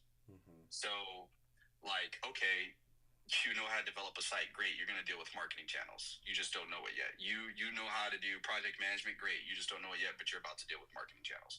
Like we can go down a list of all the roles that make up an organization's ability to do digital anything, and then it comes back to your discipline in the space of the digital realm is correlating to digital marketing. You're just somewhere in the cogwheel yet you haven't realized. Mm-hmm.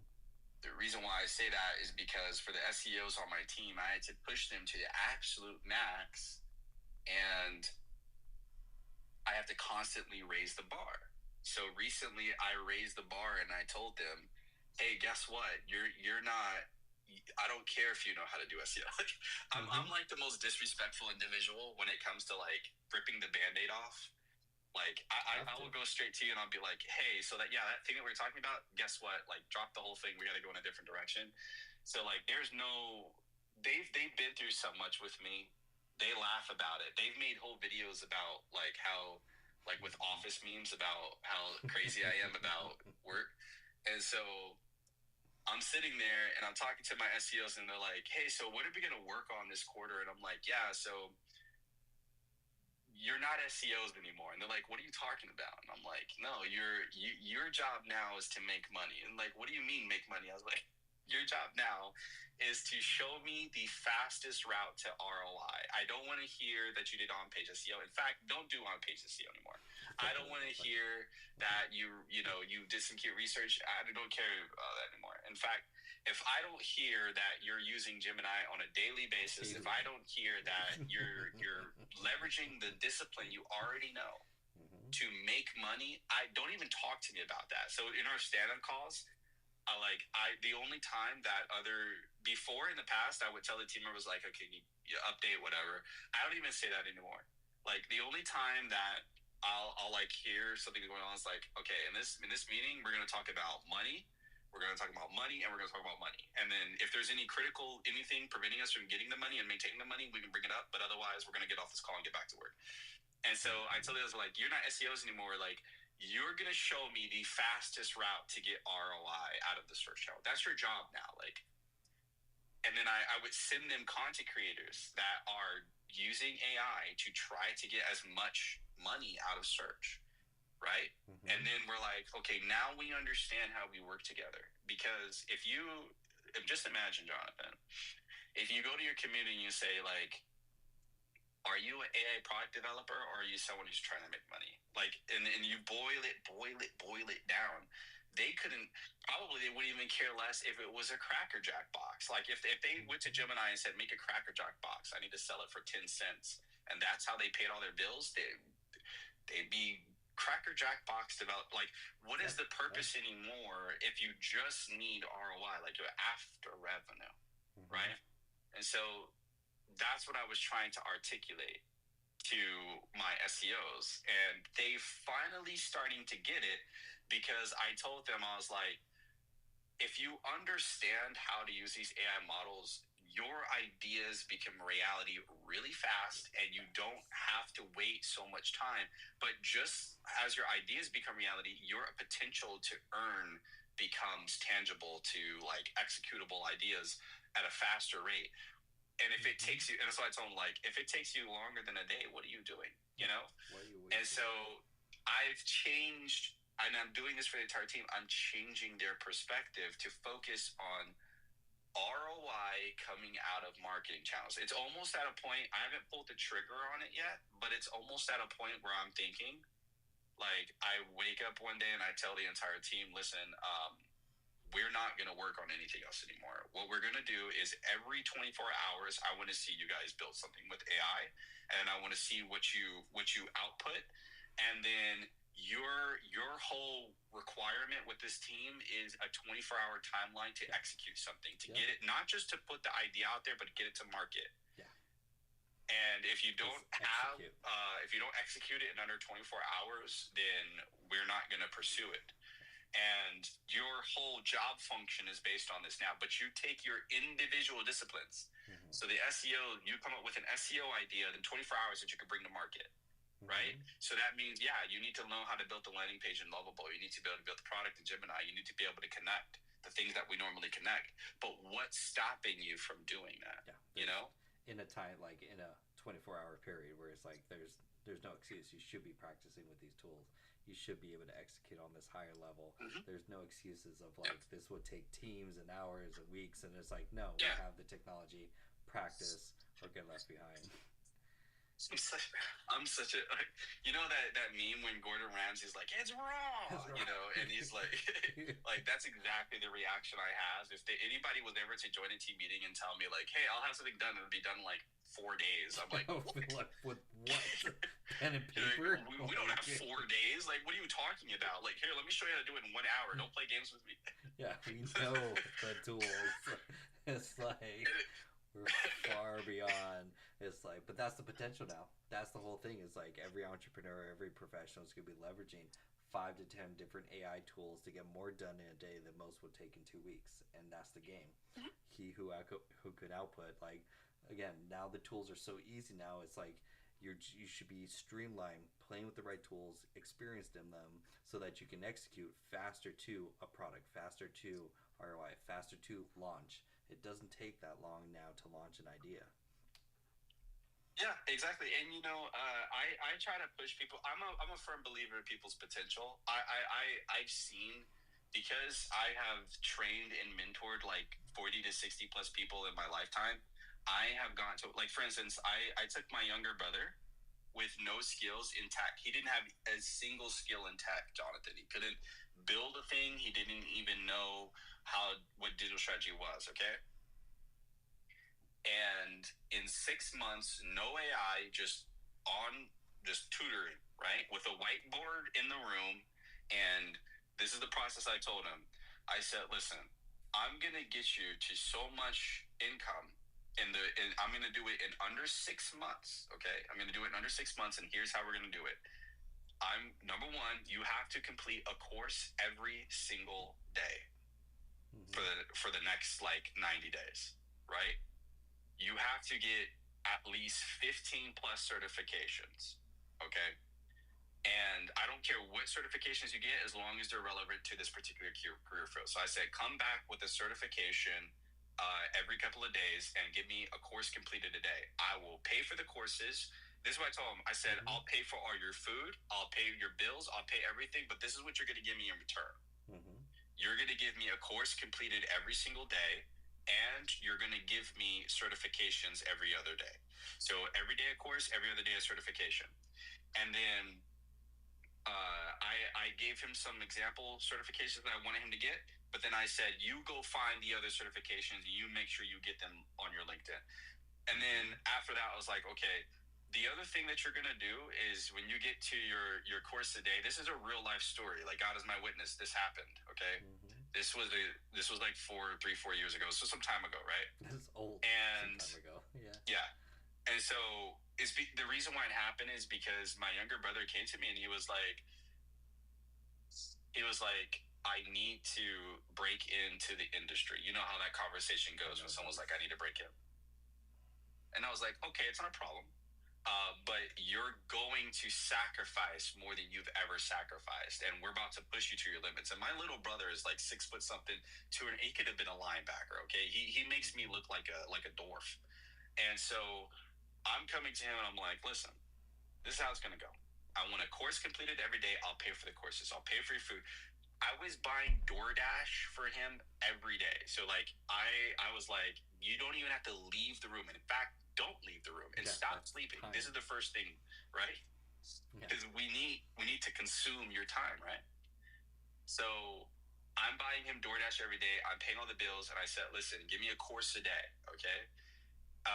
And in fact, I want you to know that if you do 8 hours, then you're barely gonna make what I need. Like 8 hours is the minimum.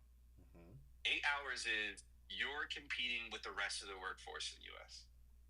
So I was like, I'll know that you're pushing yourself above and beyond when you give me 16 hours. Then I'm like, okay, we're working with something. We're going to hit some timelines. This is going to be a good experience.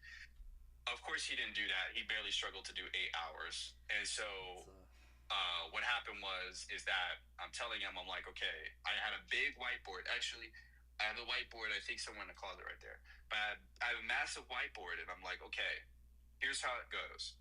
Here is the process towards getting a job, getting past the recruiter, articulating your value on your high-level pitch. Here's the entire process to map out the career. Here's the people you need to watch, the mentors you need to watch, right? So when you're not doing the courses, I want you listening to these things. When you're not doing a course, I want you to record your voice. Listen how you sound when you talk to people. And train yourself to do mimicking on people's voices. Someone comes to you and says, hey, how you doing? You better be, hey, I'm doing good. How are you? Like, you better be ready for that. Yep. And because he was one of those guys that are talking, he's talking like, this is my younger brother. Hey, yeah, okay. Yeah. Like that's his entire personality. Happy, sad, angry, it's all of that right there. Like there's no spectrum of emotion there. So the first thing I tell them is to break that down. Learn how to make people laugh. Learn how to elicit emotions out of the people you talk to. You have to be able to learn that. We go through this entire process. We break it all down. He starts getting it. He starts getting the knowledge. I start breaking down. I quiz him. I'm like, okay, now you pull up the thing. You draw it on the whiteboard. You tell me what's going to come next. What's the question going to ask you? Why do they need you? Why do they care about you? You have to instill confidence. You have to put knowledge behind the person. You have to put skills behind the person. This is all happening in a couple of months. Yeah, this is boot camps don't even touch this. Exactly, right? And then while this is happening, he's like, he's breaking at the seams because he's like, I need to be able to sleep a full 8 hours. I'm like, dude, like you don't want it bad enough if you need to sleep full 8 hours. That's just the reality. It's like you've got people overseas that sleep 2 hours and spend the rest of their 22 hours cracking the whip at everything that they need to get done. And you're telling me that you can't do the same? Like, what are you talking about? And so, like, I'm one of those people where perfection or whatever it requires to hit your goal, you have to meet that level. Anyways, fast forward, I would say about 3 months in, and remember, my brother's like 6 foot something, 280 pounds. One of the days I go through and I realize he didn't do one of his courses because people like to slack when they give up on stuff. Because they one of the problems that I see people have in any like project or idea they come up with is that they don't have a why. They lose the essence of why they do what they do. When they wake up in the morning, the why isn't there. They're still searching why they do something. And then that's what usually ends up in them not keeping true to what they do. So I wasn't just like giving him the skills. I was trying to put the why behind the actions. And so one of the days I wake up and I say, hey, what's the course you did today? He's like, oh, I didn't complete the course in time. I only put like 2 to 4 hours in it and stuff like that. And I was like, oh, you don't care. He was like, what? I was like, yeah, you don't care. It's like you want to fail in life. Like I said it the most disrespectful way, and I'm sugarcoating it for TikTok Live, but just imagine his followers. Yeah, you have to. And so exactly. I mean, it's my younger brother, so I'm one of those people. Like, if I care about you, if I love you as a person, you're gonna hate working with me if you're not on your purpose. It's like I'm gonna figure out whatever it is you think you're supposed to be doing, and I'm gonna remind you. Like, yeah, you probably should be taking that more seriously. But he goes like this. He bulks up in my face. He's like, "What are you talking about? What are you talking about? I kill him." Finally, I had pushed through. That's the thing. He got in my face and he was like, he wanted to fight me because I told him that he didn't care. And I love it because that's when, this crazy thing is I've been through this with so many different people. I got people that come to me and was like, I can't do it. I don't know if I could do it. It seems too impossible. When you apply extreme levels of anxiety, extreme levels of stress, extreme levels of adversity on the individual, what comes out the other side, especially with proper guidance and proper support, what comes out the other side is a diamond. And, growing up as a child, I didn't have that. I had to do that to myself in order to push myself to the degree that I'm at now. So for my younger brother, when I finally saw him persevere through that, where it's no longer like I could see the passion, I could see the drive. It's perfect. Now it's time to manipulate and form the diamond. Within 3 months of that, he was making $180,000 a year. And he now can support himself, support his family, and support and contribute to our mother's expenses as well. And so the only reason why I go through that story is because I've been through this process of bringing individuals from not being able to do anything to being able to be like one of the best in their field. And it is a Gordon Ramsay experience. It is not a freaking not Disneyland. Not with the it's not with the timelines that we have to work with. And so when it comes to this AI stuff, I'm going, like, my team already knows me because I've already been through this with each and every one of them. Every single one of them are like superstar, impacts. Like, they'll join an org and they'll fix up everything that's going on in their department very quickly. Like, they'll rise to the top. But going into it, it's now like, okay, now we got to do it for AI. The first round was to get them their disciplines and break them into what it means to do SEO, what it means to do design, what it means to do front end, what it means to do back end. Now we're breaking down what it means to take that and then do it entirely with AI. And what everyone always asks me, like, why don't I post videos on my TikTok? The very first video I ever published was the timeline that it takes to acquire a certain digital discipline. Like, the years, the process, and the steps to become proficient in development, design, SEO, analytics, marketing, any of the life cycle departments of discipline work. That was the very first video that I published on my TikTok. I used my whiteboard, I drew it all out, I structured it, I made it neat and fancy, and then I basically explained for a person what they would end up going through if they chose any particular career path. So I broke down the platforms that they would learn, how many years it would take. And the most important piece that I added to that video is that in a particular discipline, you learn the documentation, you learn the automation, and then you apply the AI. And by the time you get to AI, you're going to be like very well off in your particular field. Right? And I that's why I was telling people, I don't know what their backgrounds are, but they come to AI with certain levels of experience. They come into it with, I come from a blue collar job where I was a firefighter. I come from life insurance, right? I come from hardware sales, retail sales, right? And then they come to the understanding of AI from all these backgrounds, not realizing it's the discipline and the background in and of itself that perpetuates them to be able to use AI very effectively. Otherwise, they have to go through the process and learn a new discipline. Like, you don't need to go learn email marketing. You don't need to learn SEO. You just need to pick one thing, whatever it is. If it's SEO, so be it. If it's selling freaking lighters or Q-tips or AirPods, whatever it is that you do, your skill set prior to AI, you have to specialize in, because there's people out there that are going up to organizations and businesses and they're saying, oh, AI can do a face swap. AI can, it's a best friend. It's just like, it's so cute. But actuality, solving real business problems and real issues comes when someone walks in the door with a specialization in a particular field, any particular field, and then understands the AI application use cases. So that's why you need people like yourself to teach them the AI applications that they could utilize, the models they could utilize. They need the knowledge, but they also need the background specialization in some particular field. Otherwise, they'll go out there and waffle and be like, I can create anything. What do I create? And then they become paralyzed. Yeah, they default to prompts and basic tools, and it's like, no, are you solving enterprise value? Are you able to walk in and really streamline, increase ROI, and leverage automation and AI tools on a whole different level? Because that's why the whole thing is like, when you first start off, it's like knowing these skills replace people's jobs. Like, when you can automate full people's jobs, that's when you have the capacity to understand workflow, the right tools, how to build, how to solve. That's the level of the capacity that you want to do. And then you want to get to a level where you're replacing departments' jobs as a whole nother level on top of that.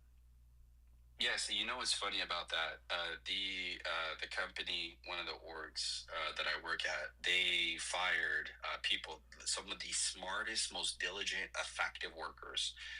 These people came from DoorDash and Grubhub for their technical departments. It's not like this was their first rodeo, and they were here for years, always on time. They worked harder than me, and they all got fired. Their entire team got fired. And the organization said, we're going to replace them with automation. We're going to replace them with automation. They didn't just and these people would be here for 5-6 years. Their children, the whole thing, from not even children 6 years old, the whole thing, all of them gone. And in a fortnight. And then the very next request, because when the work disappears and nobody's doing the work, work's still got to get done. Very next request that comes out, and says, "Yeah, so and this is how the lie starts. We're not gonna have the work absorbed by you guys. We're just gonna have to move on without it. Move on without it." No, immediately within the first 90 days, that work started getting absorbed in apartments. And one of those apartments was one of my departments, and they came in and like, "Hey, we want you to do this entire department's work automated now." Mm-hmm. So the reason why I say this is because I was excited when I heard it. But the other people on the team, they were like, "Oh my God, no, they're gonna triple our work, quadruple our work." I love to hear that. I love to hear that because I know AI. I know their particular specializations. I know what they were doing. I know how they were doing it. I know what they were using. Now I just need to apply AI to it. Perfect. This is a perfect opportunity. And that's what's going to happen, is that we're going to see a workforce downsizing, and then people who can step in and replace what 5 people were doing will start to surface out, and then the true intellects will rise up in the orgs, and you'll have smaller teams of really smart and efficient people that don't need 15 people to talk in a room about how to plug in a light bulb. Yeah, it's good. The culling is going to happen real quick. The downsizing is going to happen real fast. And the people that are like, "Oh, thank God, I learned this AI skills on this sound down before the time," those are the ones that will be like, "Oh, I just got 3 times more work. Thank God I know how to do AI and automation, because this is not that much. It's not going to impact. I just have to spend a little more dev time to build the proper workflows to streamline it." But everyone else, you have to adapt or die. It's going to happen real quick. Yeah. And so, I go to them there was a group on TikTok here, and they were talking about, and I think I touched this, was laughing about it, but they were talking about, is AI going to take over the world? And they had robots and people, on the prompt, they had robots and people screaming and running like it was the Terminator in the prompt picture. And they're like, "Yeah, we're inviting people up to get their perspective on AI." And all the guys are up there were like, they're doing this stuff. They're listening to our conversation, and they're doing all this stuff, and they have some loose understanding of technology, right? And these were all different ages, people in their 20s, 30s, and 40s. I had to join up. I joined up, and they were like, "Hey, so Christian, AI and analytics. Wow, so you know a lot about this AI stuff." They were like, "What do you think?" It's is AI taking over? And I was like, so yeah, AI is taking over, and in fact, I'm basically on the Skynet side of things. I'm with Skynet, so I'm on their side. They're like, "Whoa, oh my God, how could you?" This guy, nah. They're like, "Oh, really?" Tell us about that. I was like, "Yeah, technology is everything they tell you to worry about, you should worry about it." I was like, Neuralink, I'm as soon as the Neuralink's out there, first thing I'm doing is sign up for that Neuralink. I'm getting that Neuralink day one. And they're like, "Whoa, what the heck? This guy's really drunk the Kool-Aid." And I'm like, and then they were like, "But AI can't do this and AI can't do that, and we'll stop AI from this, right?"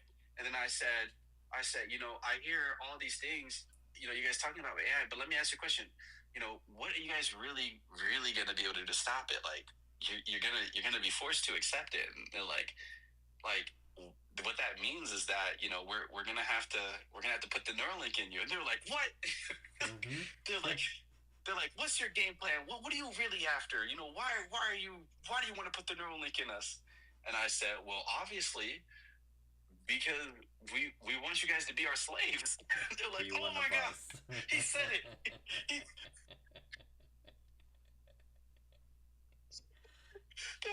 He wants to enslave us. You heard it. Did you guys hear this? Yeah, I heard.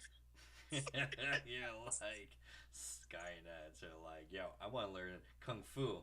Boop. Brrr. Now I know Kung Fu. What you gonna do now? There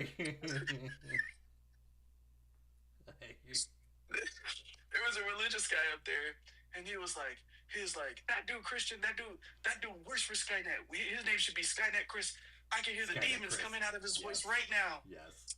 And I was telling him, I was like, "Yeah, you gotta read the Bible. The Bible predicts what AI is gonna do. The whole Mark of the Beast, that's the Neuralink." And they're like, "Oh my gosh!" Oh no! Oh no! It's all coming to fruition. Yeah, so I was just, oh man, I had a ball. That was the funnest Sunday I've had in a long time. there's a lot of truth to it. I mean, at the end of the day, you know, it's inevitable. It's you have to adopt it's like you won't get replaced by AI, but you will be replaced by someone with AI skills, and it's gonna happen faster than you think. Let me ask you this, Jonathan. How close are you to being able to say, you know what, I'm gonna put the Neuralink in my mind. I'm gonna go for it. I want Neuralink with the offline LLM. I want an LLM that I could hook up to my own little earpiece that I could do my own thing and be like, yo, Jarvis, like, what do you think about this? And like Jarvis LLM private would be like, yo, you need to do something like this. Here's what you need. And I'm like, done. I'm like, yo, I want my own private LLM Jarvis Neuralink on Wi-Fi, T-Mobile plan, unlimited data. you don't wanna suffer amnesia from a certain like a version update. It'd be like, oh, I'm having a version update. I gotta upgrade to the next plan. Did you see that Black Mirror episode? You're like, oh shit, yeah. my Wi-Fi the radius. If you upgrade for just $50 a month, you'll be able to go farther out. It's like, damn it. Exactly. But it's like that's the thing that I think is going to be like really interesting is when your data is efficiently no longer private anymore, because they'll be able to like put you into an interrogation room and put something on your mind and be able to like extrapolate the data out of your mind and get the answers they need. Like, it was him, he did the crime. That's you know. I mean, between Minority Report and then the one with Schwarzenegger, where he goes to Mars. God, I forgot that movie. But that between those two, it's already like we're gonna get there pretty fast. Like, and it's gonna happen way more faster than people realize. The Minority Report. I mean, Minority Report is basically Palantir. If you want to get super wild, it's like we already have. Like, we're already what they're giving us to the consumers. Play with your Gemini 2.5 and talk context with it. What they have behind the scenes of like LLM deepfakes and large servers are like, pales in comparison to like our toys. Like, yeah, Total Recall. Hell yeah. Oh yeah, I love those movies. When Tom Cruise was in Minority Report, like trying to stop crime before it happens. Like, just think about if someone builds an AI model that predicts crime.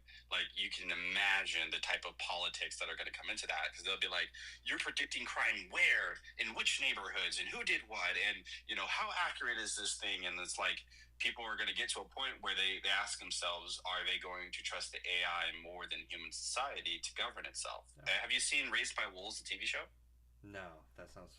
I want to check that out. Definitely go watch AI Raised by Wolves. There's a concept of AI governing human society in the show, which is really interesting to explore. I saw a comment that came through. I wanted to address it. Someone came in and said... AI is nothing more than what the steam engine was in the early 1800s. It's another tool. Here's the thing. Here's my 2 cents on this, okay? The way that I think about this is when I'm trying to understand kind of like what an impact might have on a populace, I think about kind of what is shaping on the ground, like what are we getting access to, and what's going to impact our ability to normally function the way that we've functioned in the past. With like the steam engine, you would look at it as, because I've heard this type of like argument on a TED Talk that I was watching when I was trying to understand the impacts that AI could have on our society. And, I'm much more grim on what the likelihood of the impact is going to be. But when I think about the steam engine, I think about it transforming physical labor. We've had a lot of things that have happened throughout history that have transformed our ability to do physical labor, right? Whether it's whether it's a steam engine or whether it's any other functional like revelation that technology pushed us into the next era. I think that AI is a bit different because it's not necessarily, not yet, but it's at least in this initial like gauntlet, it's not transforming the way that we see physical labor, is transforming the way that we do cognitive labor. And that is much different, because if I make something, right, that replaces And this, to be honest with you, it's not just cognitive; it's also physical simultaneously. It's just a matter of time for Tesla's robots end up, doing all of the field work in our like farming society, or fixing our pipes and our plumbing or whatever, or building our infrastructures, right? But the reason I'm saying this is because before these LLMs were so accessible to every individual, like a lot of this stuff wasn't like tangible at your hands for the common man. And it being in place now, it's shaping the way that we think. And so we don't learn the same. We don't spend our mind energy and time the same way that we used to. And so any time you have this like hyper growth, right? You have this hyper growth in how you understand something, how you execute something, how you think about a problem. Changing the way that we think is a very crazy thing, because in a future where, like for example, put an example right now. If I pluck someone off the street and I said, "Hey, make a business, just make a business idea and pay your bills with it," his perspective and my perspective, especially if it was just a random person, right? That you just naturally pluck out of our populace, their approach to solving the problem would happen in the cognitive layer before any physical exertion comes out of their body. Yep. To be able to sit down the computer, go talk to people, pull up a phone call, put money into the whatever. That process happens cognitively first, and then it goes into how you exert your time and your energy and all the other things. For the first time, we have like a hyper rush towards people changing the way that they think. Like people are rushing to advance their mind into what is applicable with these LLMs, because they can shape the way that they learn, and then they can shape the way that they decide how to exert their physical labor. And so what happens then is you have a bunch of people that and I'm not saying this out of prejudice. I'm saying that there's actual studies, I'm pretty sure I've seen at least 2, that talk about the people that are going to be impacted by this or are not going to be able to adapt. Yep. That are not going to be able to roll with the punches and be able to keep up with the society. There's already people like that already that can't keep up with current society without like layering in Tesla robots and freaking LLMs that are like connected to your externally, like a Neuralink, or inside the brain, depending on how much of the Kool-Aid you drink. Yeah. But imagine if like the people that can't keep up now were then outpaced even further, right? There's no way that I see that and I think like, yeah, society is going to be so compassionate and care about the people that it doesn't even care about already. There's so many people that nobody cares about society. There's a whole percentage of the people on this earth who literally they can't make a living. They can't like provide value. They're essentially, for all intents and terms, a dependent. And so for those people already, how is it going to happen now when workforces are shredded for the next layer of people that are going to walk in and say, well, actually, I'm ready to roll with the punches. I'm ready to, improve and stuff like that. It's not that I don't think like a good majority of people are going to be able to handle it. It's just generationally, right? Oh, it's going to happen. The younger generation, It's going to happen faster than that. Yeah, but you're right. Yeah. It's going to accelerate. Yeah. That's why when I wrote my first program, I was like, oh, I'm not that much of a developer in any shape, way, or form. I just found some pieces of line of code, figured out how to stitch it together, and now I automated 70% of my job. I'm on the chopping block. I need to keep learning. I need to keep developing. That's where the mindset for me. But it's going to happen a lot of faster, in the sense of there's just a lot of people that have not even made the shift online economically, to as both career and both business, because they're going to move fast, or they're going to get lost behind. And it's and I don't see universities, I don't see schools, I don't see any training programs that can keep up at the pace for it, and it's going to accelerate. And that's where that's why it's like kind of I started the whole AI community, is because there are so many people that are lost behind just the basic fundamentals to move them through incrementally to the digital space. to AI. There's levels of that it's like I see a lot of people when I go into their programs. I'm like, you're missing the fundamentals to help these people with just the basics that they're struggling with. So computer literacy courses, let alone AI literacy courses, there's so much for like massive, and I don't see any of the education or any traditional or any programs out there that are holistically going to help onboard and make that transition at scale for a lot of people, and it's going to accelerate faster. It's going to and it's there's I mean, yeah, we could get into the whole UBI, we could get into other ways, but no, I've seen even family members fall farther and farther behind, and it's like there's a threshold where if you don't keep up with technology, you're not going to be able to participate in the next evolution of the economy. We're already in an AI economy. You have to have AI skills in order to participate at the level of productivity necessary to compete in a global workforce. And there's no training. There's no like LinkedIn Learning. There's no Udemy that's going to help you. It's like you have to like that's why I tell people it's like I can't stress it enough. It's like you have to take this seriously. There are people like you and me out there that have the skills to eliminate departments of jobs. And there are companies that will hire you and me to make that happen. And so it's a scary reality which terrifies me. That's why I've always been so adamant in education, online training, workshops, courses, workshops, and even helping to the point where it's like most of my day is mostly like basic computer literacy that I find most of my entrepreneurs struggling with.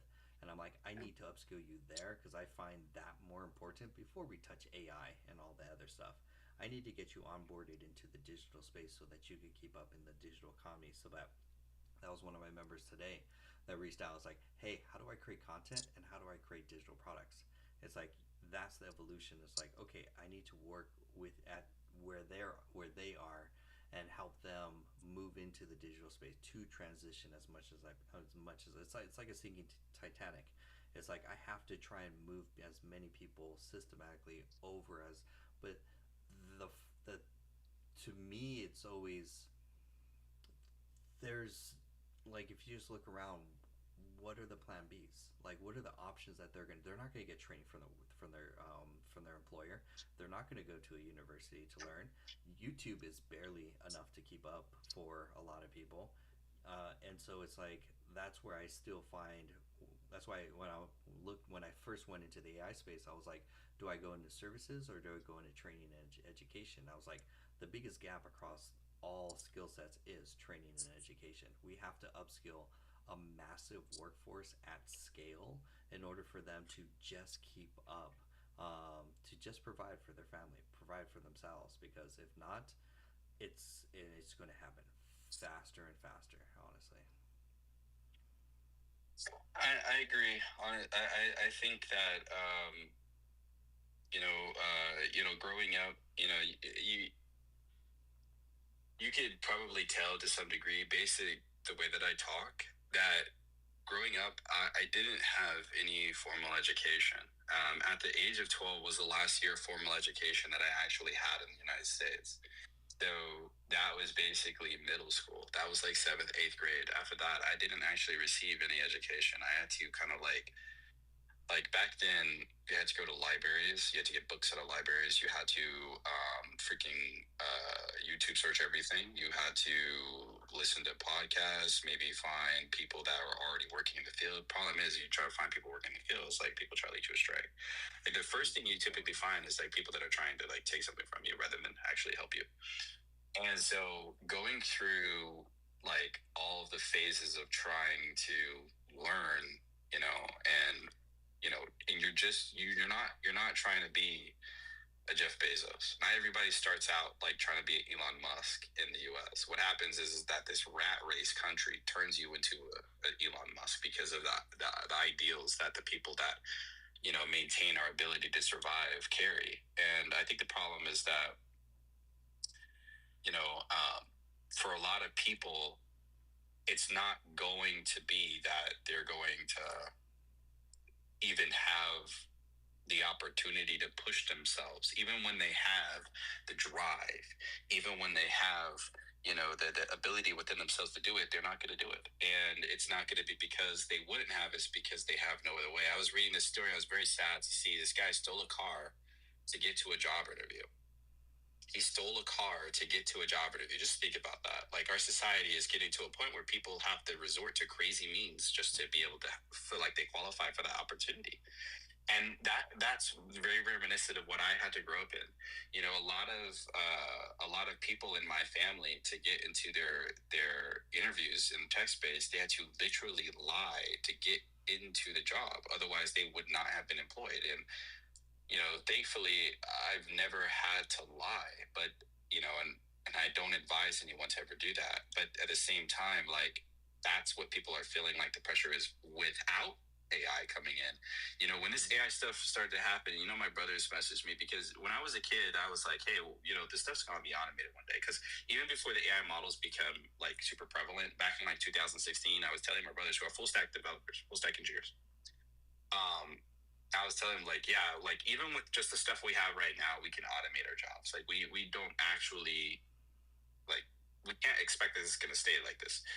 And so when I came to my family, they were like, hey, you're going to be the next, like, developer in the family. You're going to be the next engineer. And I was like, absolutely not. Absolutely not. That was the first thing me and my family got into big arguments about, was actually what direction I was going to take my career.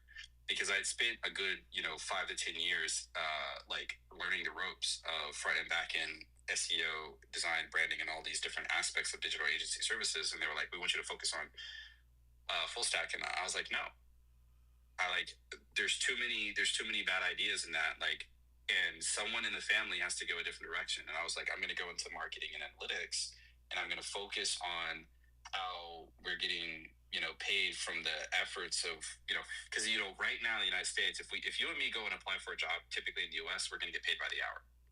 Right? We're never going to own anything of what we created. So if we go out and make a company generate like $1 billion, or $100 million, we're not getting an equitable portion of that 100 million. We're getting paid by the hour, which is a fraction.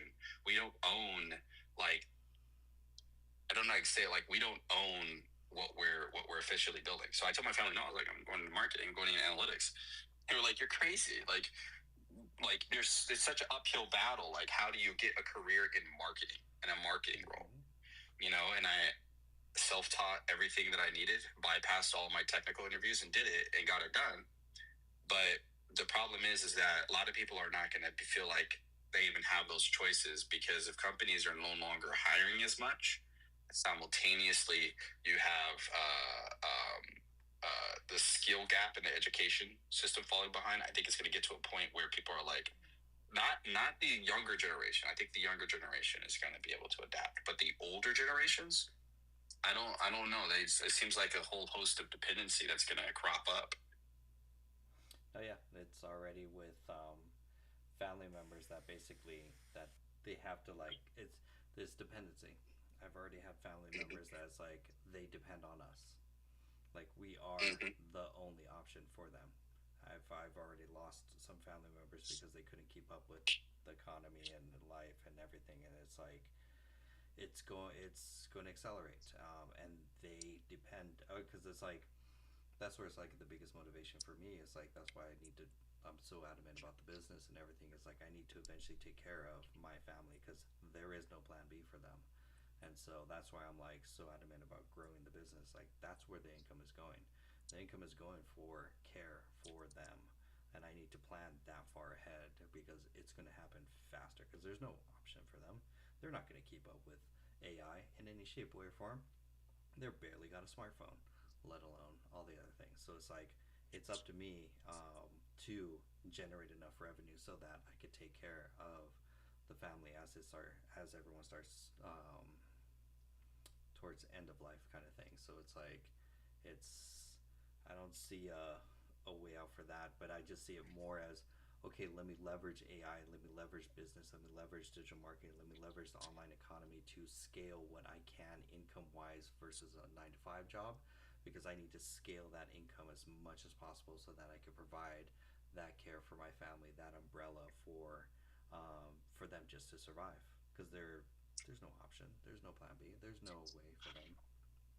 I tell you this, you know, in other countries, I see like parents are working like well into their 80s to provide for their families, and like it's kind of crazy because in the United States, people that are at that age group don't even have a lot of, because we're a country that's like almost completely consumers. We don't have a lot of like manufacturing production of XYZ in our country. So because we consume more than we produce, there's not a lot of opportunity as you get older to be able to keep up with things. So it's kind of like you have to make your bets early on.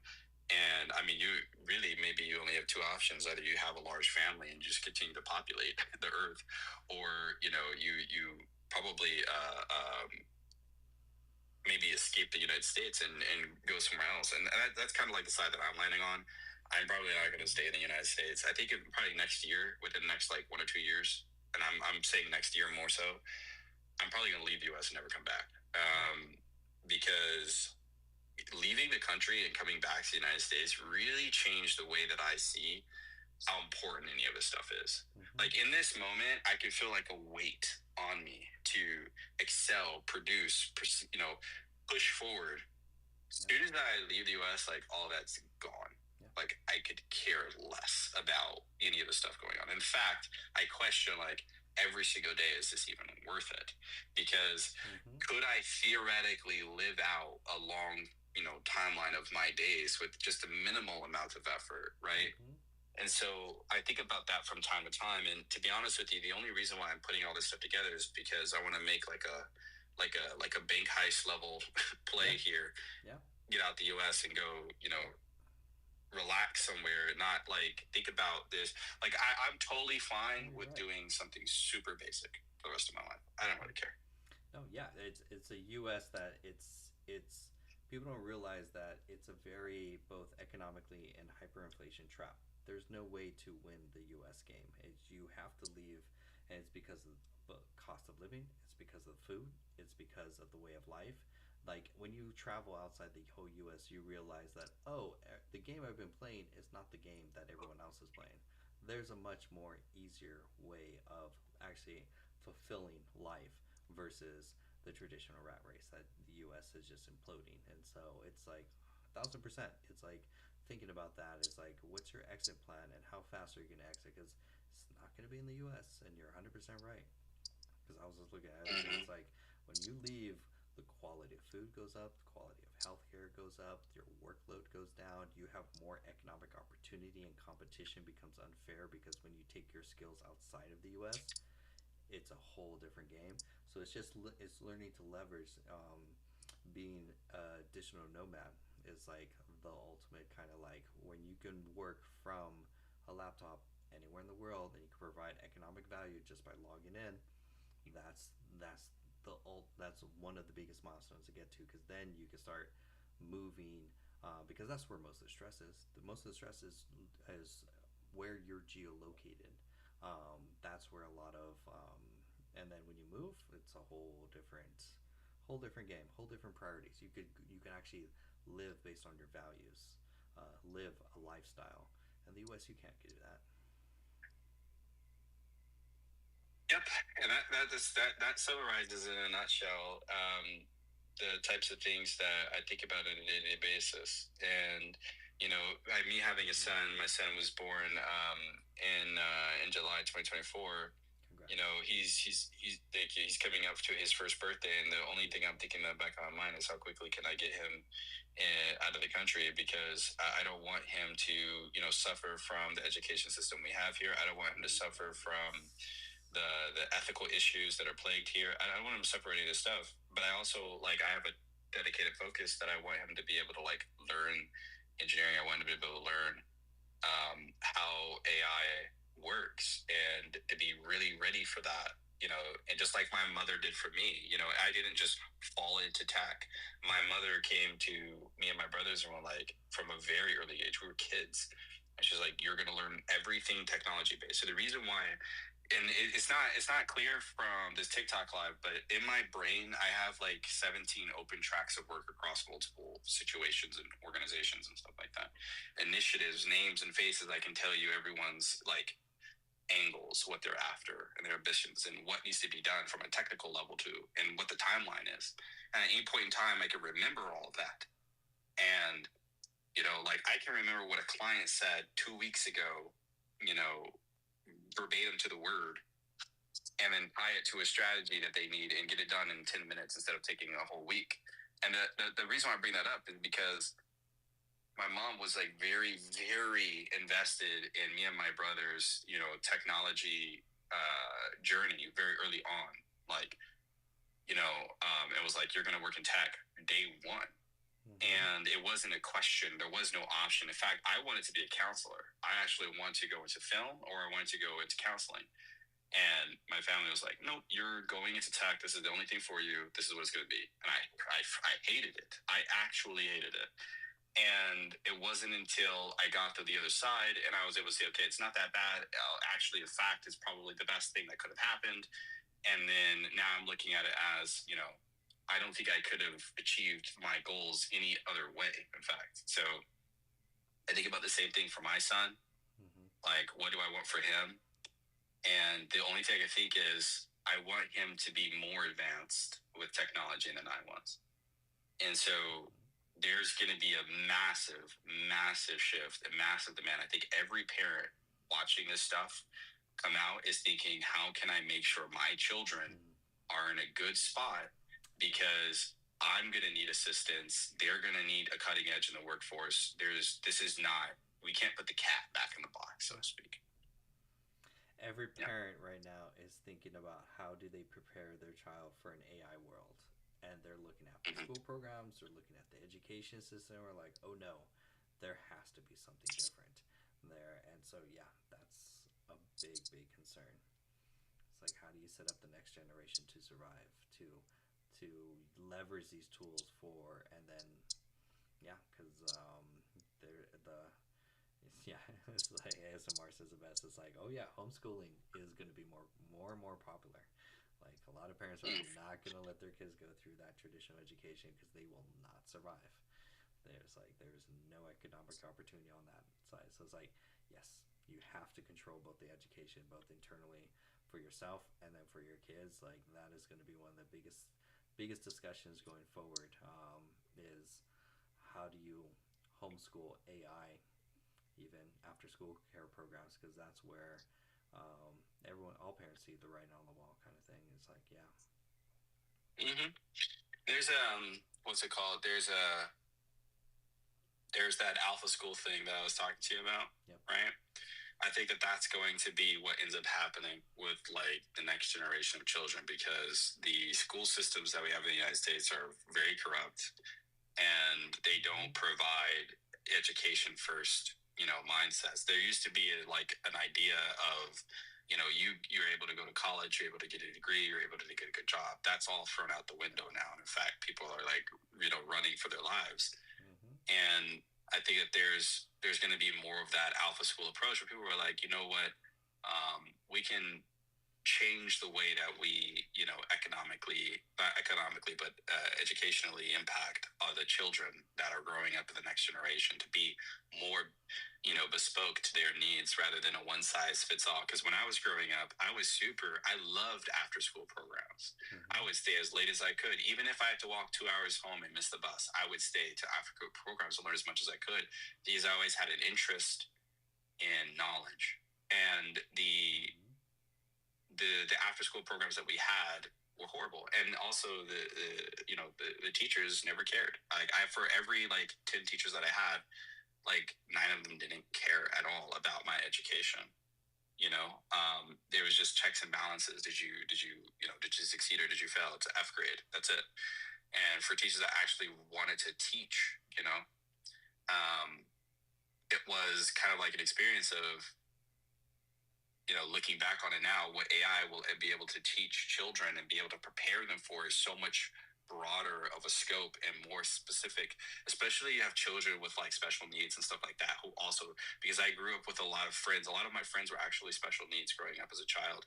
And so for me, I didn't see them any different than myself. Educationally, I felt like, I'll be honest with you, people that get categorized as special needs are advanced, but the problem is we don't have the technology to be able to service their educational needs.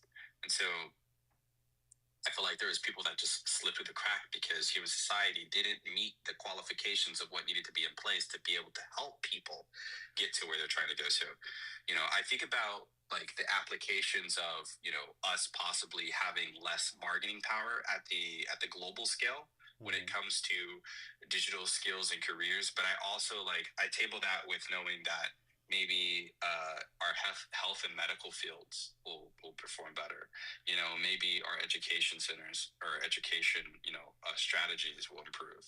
There's all this net good that's going to come out of this stuff. It's just that from an economic standpoint, from a financial standpoint, the real danger concern is that, there's going to be like a Elon Musk type of business model. And I'm not even saying this to demonize Elon Musk. I mean, get your money. But I mean, there's going to be, if the world was derived by Elon Musk's, we'd have a lot of innovation, but we'd also have a lot of silos and centralization. We wouldn't have, one community, two community, three community. We just have one.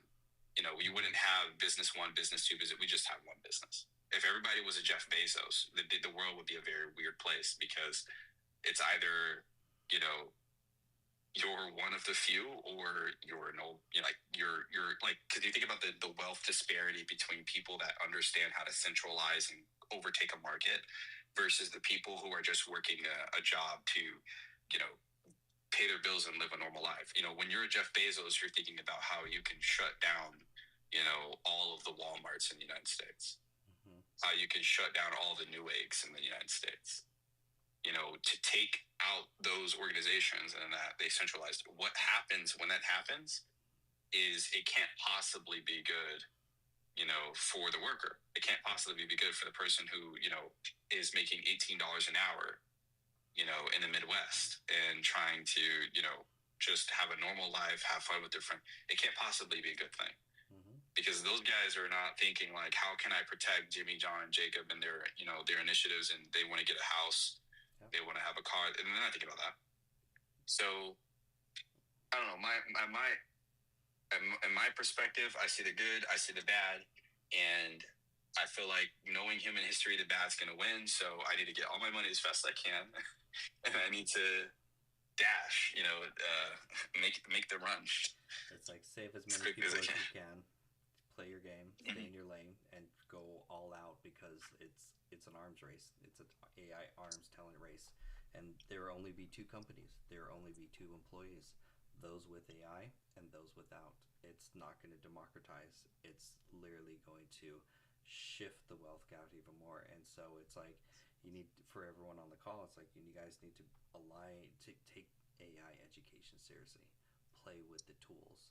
Start using them as much as you can, because it's you. And then the other thing too is entrepreneurship.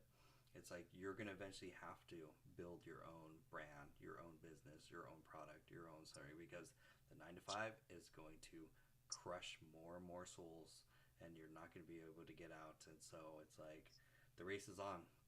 It's like, take it seriously. The same. It's like it's gonna be a game. Mindset with Candy says, drink the Kool-Aid and cash out. We're all looking to cash out. We're all. I wanted to ask you, Jonathan. Do you have TikTok Live Studio on your computer yet? I am trying to do. That's gonna be this week's project is VM or on Mac VM Studio I need to virtually put my brain VMware so that I can host TikTok and then host everything from my computer, because the laptop is a whole different thing. So it's like, yeah, eventually. So short term. They don't have. Have you tried and I'm not sure how they do it because I can't remember. It's been so long. But the TikTok Live Studio app, they don't give you that, where you can just double click that and that works on your computer. I have a Mac, so they don't have a Windows version, and then I said a very bad word, so they banned me from reconnecting my Streamlabs or Restream to the back end to run TikTok or TikTok Lives for my computer. But I have to do a virtual a VM virtual whatever to get yeah. but it's possible that way. Was the very bad word Facebook? Oh, it was a very, very bad word. I called myself and I was like, oh, that's what I can't say. I can't say all the other words, but that's the word that you're gonna buy. And they're like, bam, done. And like my restream's done. It's like, I was like, oh, okay, can't say that word. Good to know. So that's why I've been banned to the phone for live streaming. I was like, whatever, not gonna stop me. Like, here's a 5-day timeout, and I was like, oh, you can't say. It wasn't anything controversial. I was like, okay, there's things you can't say. Bad words. So you learn the hard way. Maybe it's for the better, because maybe one day you'll go to Amazon, you'll be like, I need a shovel, I need like dirt for a mound, I need, some zip ties and, some tarp. And I'd be like, oh no, you can't buy all those things all at the same time. And in fact, we're going to ban you from the Amazon store because, we suspect that you may be up to something nefarious. Oh, it keeps me PC across all the other platforms. I'm like, oh, I'm very PC John now. I know what to say with that. I was like, that was a landmine. Lost my leg in that one. Good to know. I'll hobble along. I'll keep doing my thing. Just don't take away my live streams. Yeah, there's a lot of people that are on TikTok and have had to change the way that they speak using other language, like other words, to try to ensure that they don't get flagged. And it's like the things that humans try to do. Like I saw in China that they're covering their faces so that the cameras can't see them, and they're like, people are trying to come up with like natural like wearable wear that automatically like disrupts AI's ability to scan you. And I think that's like a natural like response to people being pressured into specific boxes and stuff like that. Like the weeds are going to grow wherever they need to, like the flowers are going to grow. But there was something else I wanted to ask you. It was related to the TikTok live studio. Shoot, I can't remember. It'll come back to me. But I was asking about the TikTok live studio, something about hosting. I can't remember it, but it was something I was going to ask you about capabilities, but it'll come back to me. Oh, I remember it. Okay, so when it comes to hosting on TikTok, have you thought about and it may not be possible, but have you thought about going live on TikTok and having the AI agent host your TikTok lives? You don't even. What do you think about that? Do you think you see stuff like that happening already? It's called Pixel AI. There's another one. Pixel AI? Oh, I'm sorry. Look up Pickles. Pickles AI. Pickles AI allows you to live stream an avatar simultaneously. So you could be in a room, and as you're talking, doing the dishes, your avatar is on a live stream on a Twitch, Zoom, FaceTime, Teams, and it is talking in real time, matching lip syncing. And so you just upload a photo, deepfakes the photo, and then now you can live stream simultaneously, called Pickles AI. Watch the YouTube video is great, and so that's a thing. We're not that far away. Yeah, Pickles AI is if you go to YouTube and you watch Pickles AI, you'll see the first video like, oh, this is not me on video, but I'm actually talking in real time using my avatar. That's there. We're not that far away. There's there's already models that will do it, that you could program that. HeyGen will do 30 minutes of your deepfake. People are already creating entire 10-minute long YouTube videos of their deepfake clone using HeyGen. There's a guy called Julian Goldie, SEO. Funny enough, SEO. And he's now pumping out entire YouTube videos with his HeyGen avatar, 10-minute long, and you can't tell the difference because the mannerisms are so good. It's like, okay, that's a thing. It's like, that's... Yeah, I follow Julian. Google recently banned his site and then restored it, both proving that Google can isolate. It's not an algorithm, right? They can isolate you and specifically attack you if they need to. And, that really exposed, that really exposed. I mean, it's about the second or third time I've ever seen it where you're making ROI. This would be the equivalent as if you get Heijin working on your TikTok and everything, and then specifically you, no one else, specifically you, TikTok comes after you, and then they take all your crap down. The same thing, like let's say if YouTube were to do that. I don't think if it's going to happen, it's just a matter of time before they actually do it. And right now, I know that Google is doing it for search. And because search is kind of like the forefront of data collection right now across all channels, it's just a matter of time before they start replicating whatever solution they can come up with to like auto detect and auto ban people that are utilizing like AI. And they may not auto ban, they may just shift your economic like incentive. They might say, okay, you know, you went from having X amount of reach to having less reach if you're detected, right? And then or they might just say like, we don't care about detecting you, we just want you to produce more, right? So like you know, now it doesn't take 50 videos or 100 videos to economically grow your account. It takes 1,000 videos to grow your account, right? That seems more plausible because then they wouldn't have to have an LLM scan to detect your behaviors and your likelihood of bypassing their quality factors that they may have naturally put in place. They'll just have you work harder. And so, you know, when I see these guys on TikTok doing AI video content, doing 20, 30K months, like I'm looking at them like, you guys know, like YouTube's watching these videos too. Like there's no way that they're going to turn a blind eye. Like Google's already doing it they've been doing it to SEOs for decades. So that guy, Julian, he got hit specifically in all his sites, you know, all at the same time. And he went on LinkedIn and he was like, what the heck is going on here? And then when he brought it to visibility on LinkedIn, all of a sudden, all of his sites became visible again and all of his stuff was restored.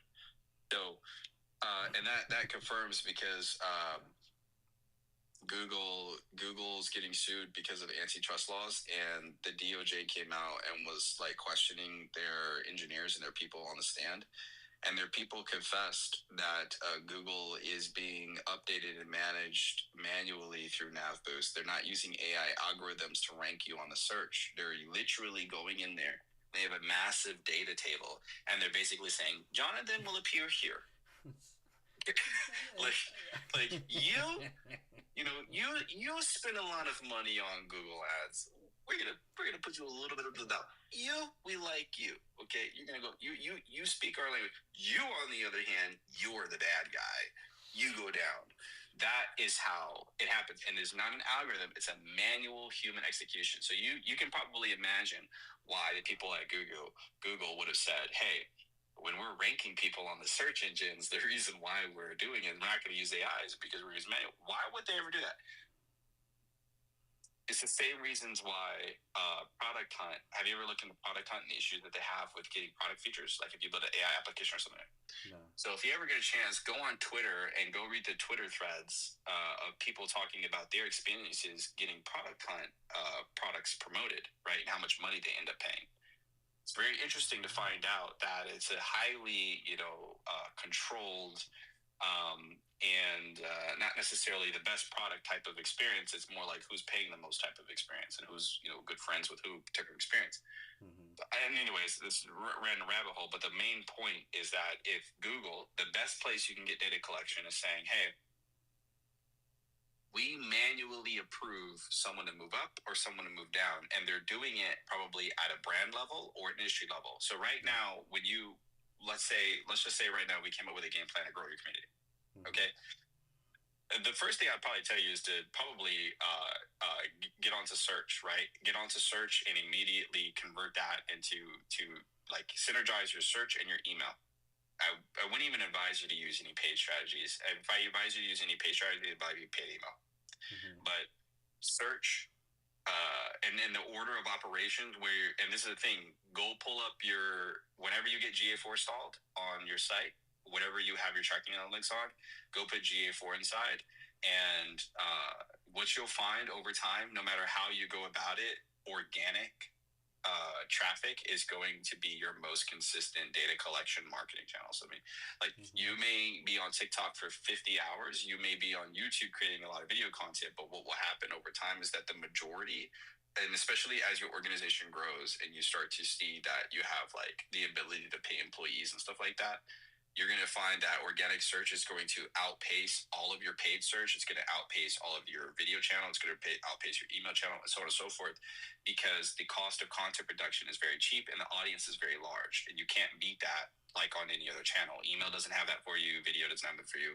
Social platforms make up a very small percentage of the, like for instance, if I was talking to an organization, they're going to spend $500 million, I wouldn't be able to go and spend a good majority of that on like on a TikTok or on an eBay or an Amazon or a Facebook. I wouldn't be able to spend large amounts in those particular areas. Those would be portions of a comparison to what goes onto the search engines. And it's because how close the search engine is in its intent to a sell. So if I shared my screen right now and I showed you $600 million, you'd see that $600 million largely break down. And if I showed you another screen and I showed you like over a 5-year time period, well over $1 billion being spent, you'll find in both situations, it's that the organic search channel is making up more than 40 to sometimes 60% of all data collection. So they imagine you set up your ads in TikTok, you set up your ads in Facebook, you set your ads in Google, you do email campaigns, you go on live every day, you use up every essence that you have to go do that. And then you go back and take a look at your GA4 data collection 12 months from now, 24 months from now, you're operating on all channels and everything. And then you see that organic search, specifically out of Google, out of the search engine, makes up 60 to 40% of all of your data. And that is like a tried and true thing. I've had access, because I work as an analytics engineer, and specifically with my background in marketing, I've gotten to see exactly. And I'm not talking about just one random Fortune 500 and another like Fortune 500 or arguably Fortune 50. I'm talking about many, many, many different name household brands, like brands you might know, like the Logitechs, from the Logitechs to the Outback Steakhouses to the Eli and Lilly's, to all the cars that are outside of your house right now, like all of those brands and all of their data collection. I've seen the spectrum of all these types of things, and consistently every time, organic search is either neck and neck with paid search or dwarfing all of the other channels.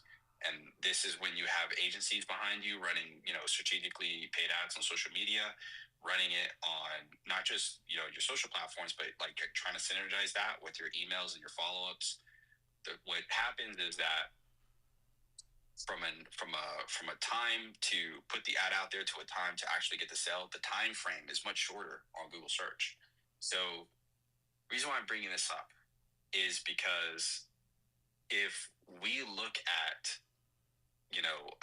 growing, let's say we were to grow your community, the thing that I would tell you off bat is to make sure that you're appealing to search engine keywords, and that you know exactly what keywords and what pages you need to build on your community site. First of all, we'd have to make sure that your site is indexable, there's no issues. That's a given. But the first thing that we would have to say is, what are you doing from a content structure standpoint to give yourself the edge in organic search? Because people that have communities right now that are largely doing it through social media, you can look at the timeline it takes for them to get into the social channel, be performant, whether it's creating content, whether it's automating content, whether it's using AI, whatever that means. Let's call that a timeline, right? A timeline to start, and then see your data collection, and then also scalability, like how much data collection we're talking about, like how many people exist in the platform of TikTok versus the platform of a search engine, right? So when you start looking at the scale, and then you start looking at the timeline that it takes, even with the most advanced AI strategies, what you'll find, and this is also true because when people have to spend hundreds of millions of dollars, they don't really care who they're going to. They just care they're going to get the best, the most amount of data collection for their dollar. Meaning they spend $1, they want your first name, last name, email, everything that they could possibly get for as many types of people as possible from as many different places as possible. Because what ends up happening is that data collection becomes how you understand and utilize your marketing channels, how you build your models to allow you to know who you should be targeting and why, and to increase your ROI. And the thing that's ring true from my personal experience is taking a look at everyone's data. Organic search wins, and it's not a close neck. It's not like 50% social. I've never seen a analytics platform report that someone's data strategy was 50-50 on social and organic search, unless they were not marketing at scale. Like they were just doing like very little effort towards trying to attract an audience. And so like you're talking about, maybe they're under, a couple hundred sessions a month, or, 100 sessions a month, or some crazy low amount of traffic.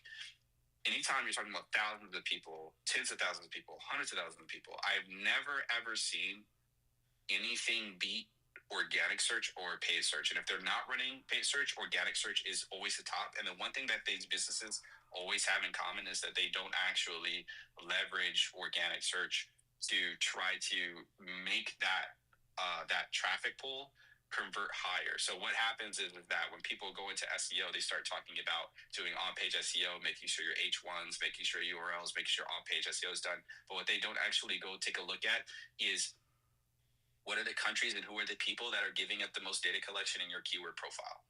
They don't look. And the problem is they don't know how to look. Right now, there's a particular keyword and a particular content type that is being served to people on search engines that drive them to buy a community, sign up, right? That information is very easy to find, but you have to be able to know how to use tools like SEMrush, Ahrefs. You need to know how to look at page structure. You need to know how to be able to mimic that page structure. And then you need to be able to effectively execute it very fast in order to try it. And so the first thing that I think in the back of my mind is how quickly can that process be executed, right? Is it that the page has to be structured a certain type of way? Is it that it's missing a calculator? Is it that it's missing a particular form mentioned somewhere? Is it that it's missing testimonials of people that have come through the community? Is it that, it's is it that it's a series of pages that are part of a funnel? What is the content structure that is converting people to buy organically? And the biggest piece about this is that you can figure out how things work on younger algorithms that come out of TikTok and even Facebook by comparison, or any other platform. But the one that is always going to be the hardest for you to grapple with is search, because it's the oldest, it's the largest, it's the one with the most money behind it. And the fact is, if Google didn't have Google search, Google as a company wouldn't be what we know it is today. Like we wouldn't be talking about Google all the time when we're going from company to company or whatever. We're talking about our own services and our own businesses. And that reality sets a precedent for how you may end up experiencing social channels, email channels, and freaking referral or even direct. There's no equivalent. When you break down the 20 different marketing channels that you'll find in an analytics platform, out of 20 plus of them, organic search winning means that you've got to have a plan of attack to get those people to sign up. The second thing is that after you have that plan of attack, you need to layer in. It's almost like organic search, and this is the tried and true thing, because if you get organic search in alignment, then all the other channels become easier to deal with, especially for paid. Because if you're going into paid and you're like, I'm gonna run paid ads on an idea, but you don't have organic search to validate the idea first, then you're basically just gonna burn a bunch of paid. You're gonna burn a bunch of money going into collecting data on something you don't even know is actually gonna work. It's like the equivalent of giving yourself steroids before you actually try to study, or validating that your ideas have value, and I see some people running out these penny, really cheap Google ads. And then they'll be I'm going to send out an advertisement for a very low cost so I can see if people like my AI idea or they like my whatever I'm selling, And when I see stuff like that, it's okay, well, you could have saved, because it's not as easy to automate into a platform like Google Ads than it is to automate against something like Google Search Console. Because Google Search Console has a lot less guardrails and a lot less issues with implementation of UI, meaning you can just API your way into data collection when it comes to search engines. You cannot quickly and easily API your way into ad serving, because you have to connect your credit card, you have to connect your billing, you have to make sure that you validate that you're able to sell on that brand. There's all these checks and balances that they have in ad servers, because platforms, DSPs, data serving platforms that send out data to the user, typically have crazy levels of checks and balances. Google Search Console is the one platform where you can put something out there, immediately data collect, and you don't have to give a credit card, give a whatever else, and you don't have to be blockaded by that in order to get your money up. So there's all these layers you can think about. No matter how you say it, it comes back to, let's try to spend the least amount of time, the less amount of money, and get the most ROI out of our dollar, which your dollar can be transported to your hour, be whatever. So the reason why, and you're starting to understand, the reason why I made Sky in the first place was because I looked at all the channels. I got access to everyone data. I saw where everyone didn't care the most. I saw where the most impact was for the least amount of effort and money. It all came back to organic search. And now we're talking about okay, let's say email, let's say social, TikTok, whatever else. These channels become syndications from that original channel, because if whatever you're doing is working on organic search, that is the content you're supposed to be creating on your social media profiles. That's the content you're supposed to be surfacing to your email platforms. And it's one of those things that people learn the hard way, because they jump into ads, spend $5,000 and don't get any value out of it. They don't even track and measure the stuff. Yeah. And so a lot of what I was talking about with the AI workbench, I would never go on TikTok Live and try to sell that to people. What I would do is I would make everything work for search, and then that's where the interesting part comes to work with email and social, is because if there's platforms that can extrapolate your product and disseminate it across email and social, those are the best products, in my opinion, to be utilizing. A product that does this right here for social media. Right here, let me show you. And sorry if I'm yapping. No, this is valuable. Super insightful. I'll just show you right here. Let's see if I can pull it up. So a platform that will automatically, this is for the social media, for example, for Sky, a platform that will automatically get your logo in there and get your posts automated and stuff, but then do one of these things right here on your Instagram, where you can get your logo or something like that in place. Yeah. Something like that would be crazy cool, because that's what really people need. They need to be able to quickly take their concepts and disseminate it into the other channels, because it's not that the channels are worthless. It's that the channels are, they're not as ROI performant. You don't have the opportunity to make as much money out of them. That'd be the equivalent, Jonathan, if you spent $1, if you spent $1 on organic search, and every dollar you spent on organic search got you back $3, you would no longer spend $1 somewhere else. That doesn't get you the $3 back. Yeah. And that's what's happening. The businesses don't spend the dollar on social channels. Mm-hmm. They do, but they don't spend it to the degree. They spend $10 on search engines for every $0.50 or less than $0.50 that they spend on a social channel. That's what I'm seeing. So the first thing that I tell people is what's your data collection look like? So if we were to look at your analytics, Jonathan, what would you say is the total amount of visitors you've had? Let's say the last 30 days. 30 days, about 3,000. So 100 times 30, give or take. I don't know. My brain's not doing math. But 100 visitors a day, just traffic to the website. 100 visitors a day. Are those unique visitors, you think? Yeah, that's about unique. Okay. So that means from the social channel, you're getting, you said 3,000 visitors a month. And what does it take from you in terms of dollar or time investment? I mean, you can equivocate your hour to an hourly rate. Over 80 hours a month, easily. And then whatever 80 times, let's just say 100. So 8,000, 800. More than that. Let's just round it to 1,000. Guys, I want to say a little bit more. But yeah. So you said, so in a week, it takes, let's say, $1,000 worth of time and effort to be able to drive what ends up coming through the month as 3,000 people. Yeah, let's say that, for example. So that puts you at, in terms of ROI and like what you're costing to put in production. And what I typically do is I look at what my hourly rate is, what I know for a fact I could demand in the market if I was to work a career job after taxes. What am I getting out of that job for every hour that I spit in? And then I would equivocate that to how many hours I spent on whatever idea was at. And then I look at that as like either a net gain or a net loss, right? So they're like working on this AI product idea, right? 10 hours.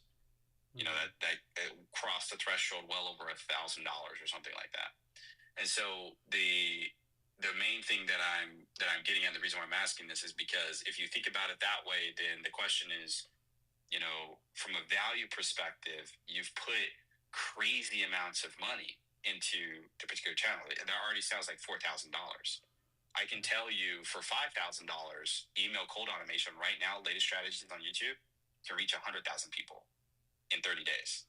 So that is the differences on marketing channels for ROI. And I'm not saying you should go into email or anything like that. I'm just saying right now, ROIs, basically. Yeah. I could show you. Like I could literally show you right now. So the sites that you would use for this is Zapmail AI. It's the cheapest one that you can get. Zapmail.ai. You want to use that one because they give you the cheapest mailboxes. And then you want to use either Instantly or Reach Inbox, whichever is cheapest. It doesn't really matter. They both do the same thing. Smart Lead and Instantly are the same price. And if you'd rather use Reach Inbox, you can use Reach Inbox. It could be a little bit cheaper. But roughly speaking, roughly around $5,000. If you actually go through the YouTube channels, you learn how it's done. Right. And I can show you this. This is one of the second videos I posted on my channel. Nobody watched, so I took it down. But the reality is, I even built a calculator to go through the cost for this because we're actually selling it to businesses right now.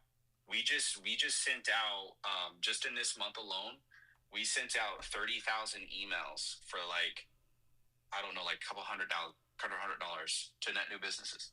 Yes. Okay, I'm coming. Sorry, it's my wife. But the only reason why I say this, Jonathan, is not to I'm not trying to make commentary on anything in the strategy. All that I'm trying to say is that it doesn't matter anymore what channel you go for. It matters. Tell me your ROI numbers out of a channel, and I'll tell you whether or not I know of a strategy that can get you better ROI numbers. The information is free and it's out there. But right now, if someone handed me $5,000 to spend on advertisement, I wouldn't put it in an ad server. I wouldn't put it in Google Ads. I wouldn't put it in Facebook Ads. I wouldn't put it in YouTube. I wouldn't put it in any ad platform. I would immediately go drop it in email, and I would go scrape all the SEOs off LinkedIn for that same $5,000 and message 100,000 of them with an email. Right. If I was going to drop 5K on something, it's like it's an example. For the time, yeah. Yeah, and the on that separate note, the only thing that I know that can beat email right now is search. It's like search is longer time frame, lower cost. Email, shorter time frame, very short time frame, higher impact, higher cost. And then all the other channels that we know of, paid search, paid social, organic social, dwindling returns. It's almost like you need to automate in AI the entire marketing channel for every other channel outside of the list I just said. Because every dollar you spend on those other channels, I guarantee you, if you looked at the data that I looked at and you saw how much money that every organization, every company, I'm talking about from startup to mid-size to enterprise, I could show you, billions of parameters being collected and how that equates to dollars. And then I can show you all the way down to thousands of parameters being collected and how that equates to dollars. Mm-hmm. But no matter how you stretch or how you look at it, the people who are making the most amount of money successfully across any of their channels put the most into search engine. And the only reason why they put it into paid, the only reason why they run Google Ads, is because they figured out how to get what they need organically first. They got organic working, then they put paid ads, and then all the other channels became like the cousin that nobody talks about. The extra sauce on top of it. That's insane. I could show you. You know what? I'll see if I can put together like and remove all the data and remove all the names, like the labels, and maybe like next time I'm online, I'll be able to show you, especially with GenSpark now. I can't put it in the presentation. I'll be able to show you like here's a mid-size, here's a small, this real data. Like here's how they break down. Here's how much money they lost, and here's how much money they gained across all the channels, because if it works across industries, you're not gonna say, well, crap, I'm gonna be the person who reinvents the wheel. I'm gonna be the exception. Like you're not gonna do that. You're gonna say, you know what, crap, I need to be on search. Everyone else is on search. You know, making a killing. That's why. That's the part that's really important. I gotta go. My wife is like, it's 1 a.m. I don't know what she just knocked and said. Like, I got something for you. I'm scared. Like, if you don't hear from me, it's cold. If you don't hear from me, it's because they finally got me, and my wife, said enough's enough. Giving away too many secrets. The algorithm's like, yo, let me call. Let me make a phone call. Like, stop this live stream. No, Exactly. Christian, you're a blessing. You truly are. Always good time. Thank you so much. I appreciate the stuff, like the tips and stuff you gave to me today. I'm gonna make them applicable. Same. And the first person, if I get this thing going and I finish this AI workbench, you're gonna be the first person I'm gonna call you up and say, okay, here it is. It's free. Demo it. Tell me what you think. See if it can help you. The chat I literally only started because I was talking to Seth and I was thinking about how I could help you and Seth. The chat went livid when you were doing your demo of it. They're like, "This is genius. This is what we were like. This is that's a whole nother level." The chat was going crazy when you demo. So definitely, everyone looks forward to the next one. So you're amazing. I'll catch you later, Thank Christian. you so much. Have a restful night. Bye. Bye. Ladies and gentlemen, you guys are staying late for the late night stream. See what the amazing insight. I have like 14 tabs open of like notes that Morning John is going to go through all of this. So whenever Christian's on, we all learn and grow together. I appreciate each and every one of you for staying up for the late night stream to learn and grow, because like we drop so much value, so much insight. So rest well.